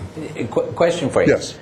As I recall, one of the primary reasons for putting Willow Road through was to gain access to the other potential development for business along the freeway. Right. And as I look at this map, and I see Orange Drive there, I mean, I'm wondering why that is not also an option I don't know who it would impact here, but just push Orange Drive through, because it dead ends right there where the hotel is. And why that's not a proposal to just use Orange Drive and extend that. That is part of the proposal. That is part of the proposal. The plan is to go ahead and push Orange Drive through. The problem is that we're talking about 7,000 homes, and they're saying that there's not enough traffic space on Leisuretowne Road to allow for it. So they need they need a bypass to Leisuretowne. What? I'm glad you brought that. So the one thing we haven't seen yet that we know is coming, yes. And I know I'm going to reserve some of my comments until I see that. We have a traffic study coming that's going to help us determine what Leisuretowne Road's capacity is in its present form based upon how many houses get put out there. I'm going to look very closely at that to see what it can accommodate, and then, be looking to all of you to have that ongoing discussion. Well, and I think that was the impetus for the whole Willow Road thing in the first place. We've been called on numerous of these meetings a bypass for Leisuretowne Road, and I don't want a 2-lane, 50-mile, 45-mile-an-hour road right in front of my house. You've probably seen the video that we put out. We walk our dogs and horses and everything. I came out one day and saw a guy walking his pig down the street, for heaven's sakes. And all of that would be taken away from us. We don't want that to happen. We also don't want a bypass, though, that's going to destroy Horse Creek and take people through her backyard either. It seems like it should be put further east if you're going to build some sort of bypass road. At least from our perspective, people that living in Loch Pannon, I think, would agree with that. Anyway. There was no, and correct me if I'm wrong, Tyra and Maureen, with what we were just chatting about, pushing Orange Drive through, there was no proposal for any housing development out there. That's all business commercial. There's some. There's housing element as well, yes, beyond Orange Drive there along the freeway? So here's Orange Drive, and I think right about here is where it ends. I'm going to look at Jeff behind me. Is that right, Jeff? Actually, it goes through. It goes through right. It ends right there. It ends right there. So this area right here is general commercial in the general plan right now. That's the Asheville property. It's mostly off the map. I think he's spoken to us. But east of here, there is a little bit of residential being considered in one of the alternatives, but it's predominantly non-residential. Okay. Can I just say, one of our concerns is that to the south, they're also talk about putting in a Catholic high school. I don't have an issue with that, except that all those kids are going to be bussed in twice, in during the morning and out in the evening, and so all of the traffic that's going to go up and down these roads just to the high school is going to be huge. And a lot of those people are not going to be living in our area. They're going to be busing in from all over Solano County. And so that's a concern of ours, too. So there's a lot of traffic that we're talking about. I would like to see us do something that's going to limit the amount of traffic that's actually going to end up on Leisuretowne Road, so that a bypass through Willow Road is certainly not required, or not any kind of major road around it is not required either. So, thank you. Thank you. My beautiful wife. Oh, yeah. He's such a suck-up. Okay. So one thing I wanted to, I really appreciate your question about Orange. Oh, I'm Ellen Fall, Willow Road resident. We've really, really studied this a lot. I mean, as you know, we're complete novices when we came up here. And one thing that with working with the city and listening to you guys, listening to the developers, and really studying the issues, is that we understand that businesses are leaving California in droves, and that we don't want to be doing anything that's going to drive businesses out of the community. And I think your thought about Orange Drive is great, and I think that Plan A does not cause you to have to create any extra sewage infrastructure, because I believe that that works with existing sewage. And Orange Drive would be ideal as a frontage to get some businesses. Anything we can do to promote business in Vacaville, I think, is a great thing. I would prefer to see our funds used making that industrial park more business-friendly than using sewage, any money to go to sewage for thousands of more homes that will only affect the current residents' home values. I don't think that there's any advantage to the city residents in Vacaville, but we want you to know that we're not trying to do anything that tanks business, and having bypassages Orange Drive to help business, it would be acceptable as long as we're not used as a bypass for that kind of traffic. Okay? Thank you.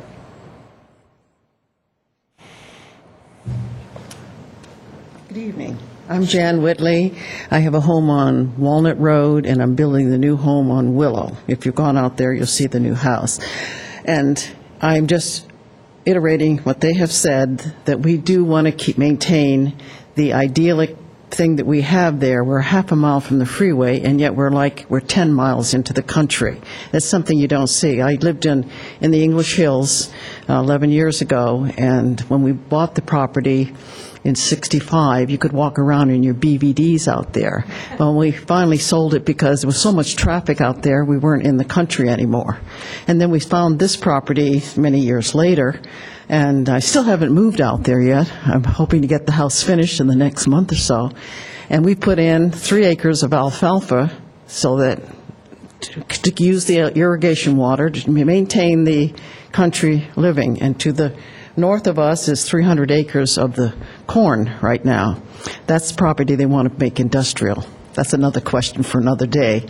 But we want to maintain our ideal situation.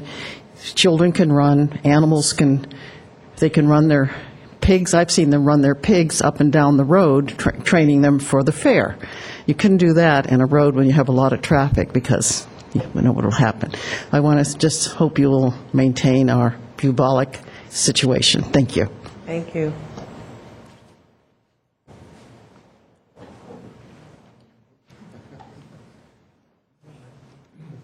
Lad Stevenson again, Browns Valley Road. This reminds me of the Nightmare on Elm Street, but it was called Rice McMurtry. One of my friends that lives in this area asked me to come in and listen to what was going on. Our subdivision, or we were the group of us that are still out there, some of the properties are sold that have been abandoned. The subdivision isn't complete. The sidewalks and the streets aren't complete except in the subdivision that was started. The drainage for the flood is not complete. Think about all this before you allow another developer in that just turns around, leaves town, and leaves you guys holding the bag, basically. There's a lot more I'd like to say. I'm not real good at this, but it's not a pleasant thing to have a developer come in, and that area was designated residential estates, 2.5 acres. It got annexed into the city. It got 4 houses per acre in a subdivision that was 2.5. So whatever's on paper, people with money come in and change it. So it's just a heads up for everybody here. It's not fun. Thank you.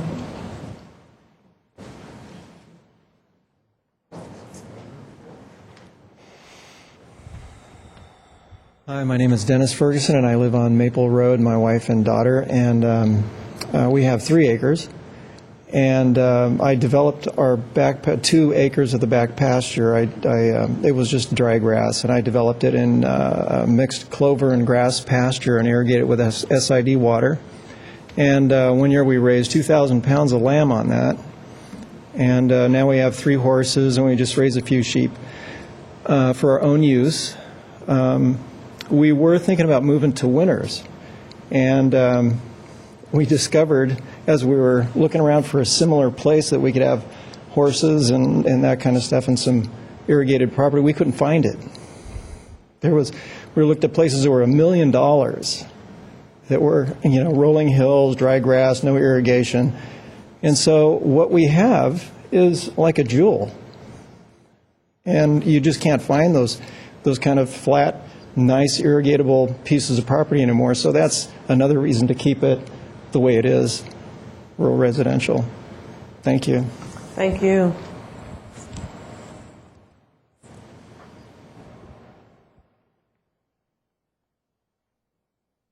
That spurred something else. What Dennis said, I'm Peter Frockett. When my wife and I looked back in the early 90s, late 80s, that was an issue, finding something with irrigation and property. We looked all over the place, a lot of places available, but no irrigation. So it is a unique and special area that we'd like to keep it the same. Thanks, guys. Thank you.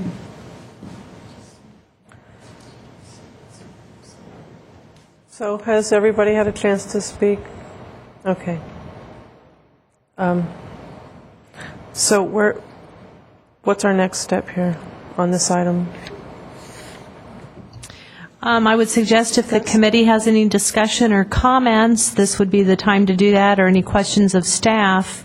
And again, our recommendation is that you defer coming to a consensus until we have the discussion on the eastern growth areas. I think you've heard some very good input from property owners tonight, and I would expect that we'll hear some more input when we have the growth areas before you in our subsequent 2 meetings. Commissioner Johnson? I just asked you to confirm a couple things so that I have it available as we move forward. I would like some understanding of what those costs are, the costs that they would incur if we were to look to annex that property. And then the uses that they currently enjoy that they would no longer be able to. So much of what I heard tonight, but if you could articulate those so that we can fully understand, and for my fellow folks that aren't here, so they'll have access to that information as well. We'd be happy to do that. I think we were planning on doing something along those lines already, and a lot of times people just need to know what is the difference also between being in the county and being in the city, because there are some subtle changes to that too. One thing I do want to point out is that as long as that property is outside the city limits, whatever happens there is under county jurisdiction. So no matter what the city designates as the general plan there, whether it's maintain it as the existing rural residential or designate it as residential estates, so long as it's not yet annexed in the city doesn't have any say in terms of zoning or what's permitted there. That's under the county jurisdiction. Once a property comes into the city, that's when the rules change. Other commissioner comments, questions? Commissioner Wilkins? Maureen, at what point might the cost for annexation go down, i.e. if there was commercial up in that area, the other side of Loch Padden, that got sewer and water, because they don't already have it up there, right? And so if it is drawn out there, then would that be aligned to serve both water and sewer to Loch Padden? There could be the potential, certainly, for, and again, that's what I see as being, there's I think pros and cons, kind of neutral pros and cons that I would like to put together just for information. And something to consider is that if utilities are closer there and sized to accommodate development in Loch Padden, there is the opportunity in the future, and the future could be 10 years from now, it could be 20 years from now. Yes. There's the potential for those properties to hook up into sewer. They would still have to pay, they would be benefiting from that line installed initially by the development to the northeast and to the south. So any properties that were served by that line would have to pay, at the time the service was provided, they would have to pay their pro rata share into the assessment district or as a part of whatever financing mechanism there was to put it in. So there still would be that cost, but it would be much less than if a new sewer line was brought out to just Lock Padden. I think I could safely say that would not be financially viable at all for that community to fund by itself a sewer line going out there. So if the benefit was wanted, the benefit could be there. Okay, and one other question. What is the process to bring them in? Do they really have any say? That the city just said, hey, we've decided we're going to annex them, and they don't have any say? I'm going to give you the legal answer and then the local Vacaville practice. The City Council, the City of Vacaville, over the almost 30 years that I've been here, has very, very rarely forced anybody to annex to the city. And the one circumstance that I can think of, it was because there was a public benefit in that happening. In terms of, so ideally, the city doesn't, very rarely does the city initiate annexations. It's almost always initiated by development interest. We have to look at what a logical boundary is. State law requires us to look at, and requires LAFCO, the Local Agency Formation Commission. That's the countywide agency that has the final say on if there's a boundary change and annexation to the city. And sometimes in the past, they've actually come back to us and said, this isn't a logical boundary. We want you to consider annexing these parcels over here as a part of this. Because you get confusion in responding to fire calls and police calls sometimes. Is this city police, or is this county sheriff?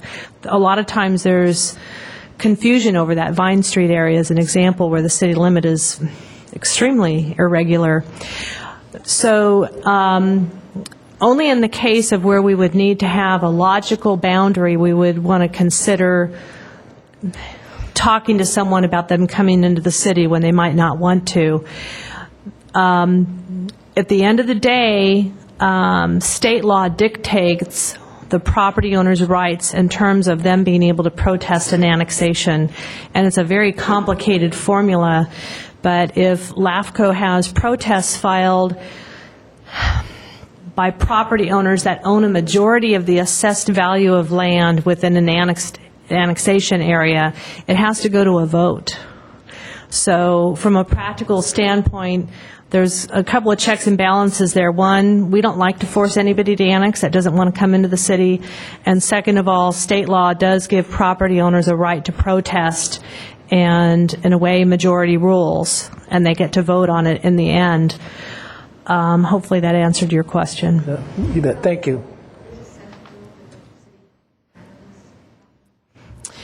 Yeah, there actually is. I just heard someone from the audience. Could you please repeat that question? Yeah, I will repeat that. I heard someone in the audience note that someone had mentioned that there's a Senate bill regarding annexation. This is something that we discussed a little bit at one of either our workshop or our open house at McBride. And I'm not sure if this one is, actually I think it's on the governor's desk, and I can't remember the number of the bill. But it's a Senate bill, and it would require, when annexation occurs next to an unincorporated area that's disadvantaged. Now, that definition is very key. When annexation occurs next to an area that's unincorporated, that's a disadvantaged residential area, annexation to the city is required. Now, at this point in time, my understanding of a disadvantaged area has to do with income levels, and that Lock Padden would not fit the definition of a disadvantaged area. I'm not sure. A lot of times bills are authored to address certain circumstances, and I can think of other areas in the county where you've got unincorporated islands of what I would consider disadvantaged areas, and the adjoining city really doesn't want to provide services there, and it's hard to get majority of folks wanting to come into the city. So I can see it may have, I'm not sure the background of the bill and what it was to address, but at this point in time, I don't believe, and I'll have to double check that, I don't believe that it has any implications for Lock Padden. Thank you. Any other commissioner comments or questions? Well, I would just like to say that having driven out there, I was born on a farm, and I think I've said this before. It reminded me that where I was born. I drove out there. It's been a couple of years since I've been back to my old home, and it looks kind of the same. So I can appreciate how you feel. You want your property to stay the same. You want your way of life, and I haven't heard anything that's changed my mind about what should happen in your area.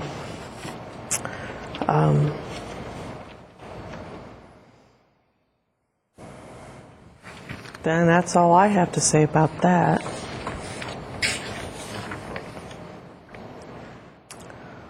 So I guess that we move on to our next item then? Are we done with this item? There's no more commissioner comments. If there's no other commission comments at this time, the next item on the agenda is steering committee comments and next steps. And if it's okay, I'll do next steps before we take committee comments. Our next steps on the agenda, so hopefully everybody in the audience has a copy of an agenda for tonight, because on the back page of that yellow sheet is a list of upcoming steering committee meetings. Your committee is going to be very, very busy this month in September. You will be meeting on the next 3 Thursdays. I do want to point out that our next meeting, which is 1 week from tonight on September 15th, it will be in a different location.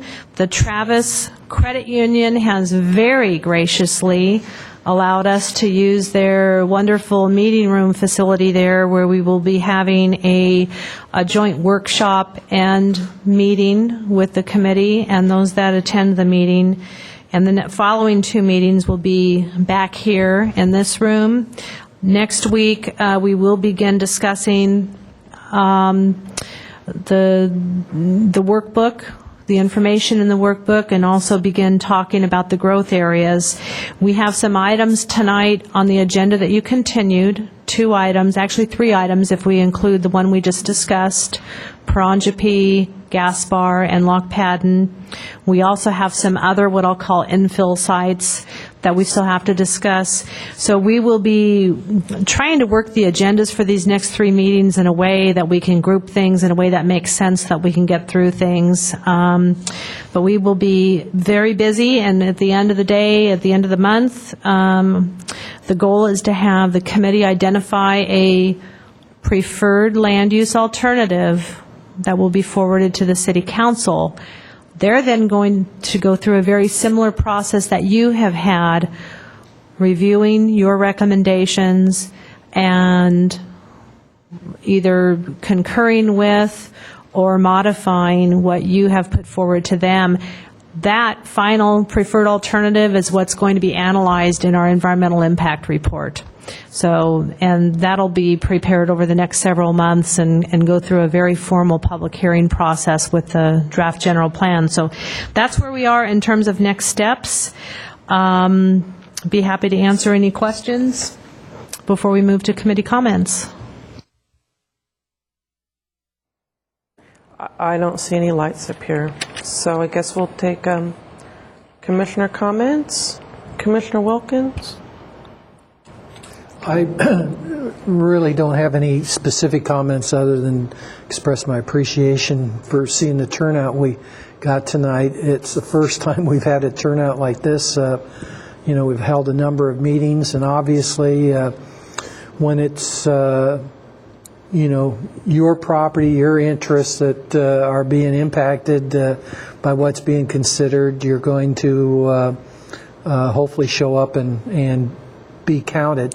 The one thing, as I go forward, I think I understand where you're all coming from, and part of our dilemma will be how to address that and make it fit whatever the preferred alternative is. Because I think that as we approach it, it doesn't necessarily mean that the preferred alternative is any one specific, but will likely end up being a combination of the three that you've seen, and maybe you like one over another. And it's going to be a big help to us recognizing that we look after your interests, we look after the interest of the city, and we give the city an opportunity to not just grow, but improve what Vacaville is all about, particularly where we're talking about businesses and commercial development and that sort of thing. It's not just the houses that go in and so forth. It's how do you orchestrate it so that, you know, the people that come after us say, hey, at least they thought about this, and this is what they came up with, and we appreciate the fact that, you know, there was some consideration for all the things that have to be considered, whether it's, you know, the environment, whether it's the aesthetics or livability and so forth, all the factors that one takes in. And I also throw out, just because I have to be reminded, if you look at it linearly and incrementally, I think we go wrong. And I think some of the things we have to look at, what is the future going to look like in 20, 40, 60 years?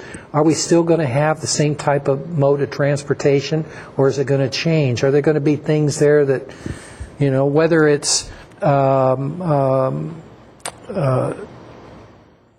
what do I want to? I was thinking earlier, the windmills, you know, and that sort of thing. You know, I trust there's going to be improvement in that sort of thing. Solar panels and the like. So we've got a whole array of things to be considered when we look at these alternatives. And I really think that where you live right now is probably one of the best kept secrets in Solano County, and I applaud you for the foresight and so forth for having picked that as a place to live and still call Vacaville home. So anyhow, I do look forward to you continuing to participate in our deliberations.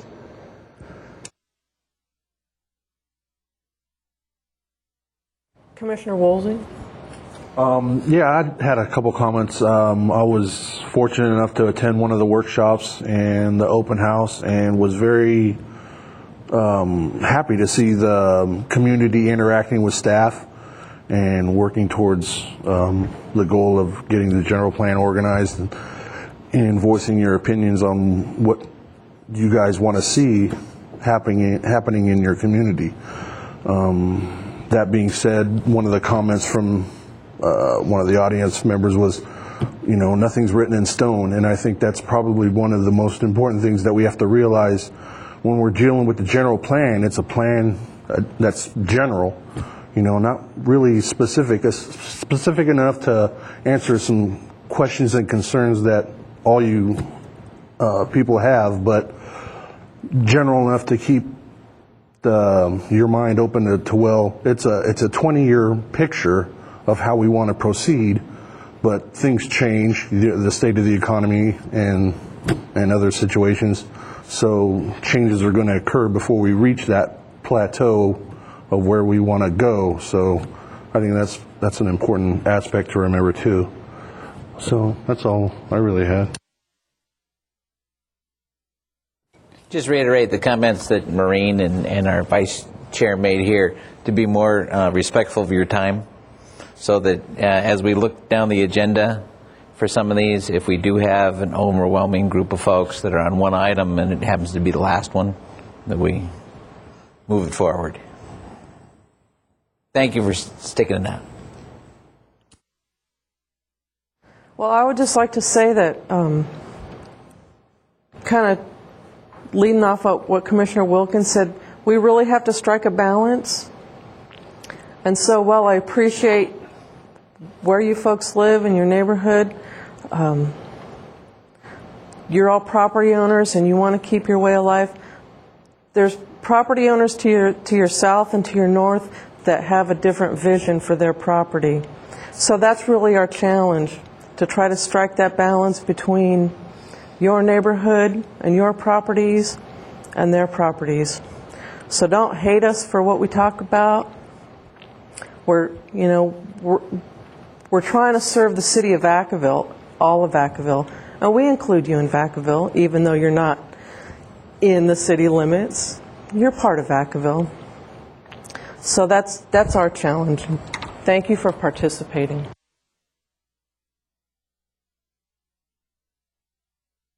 If there's nothing else, I'm going to adjourn the meeting.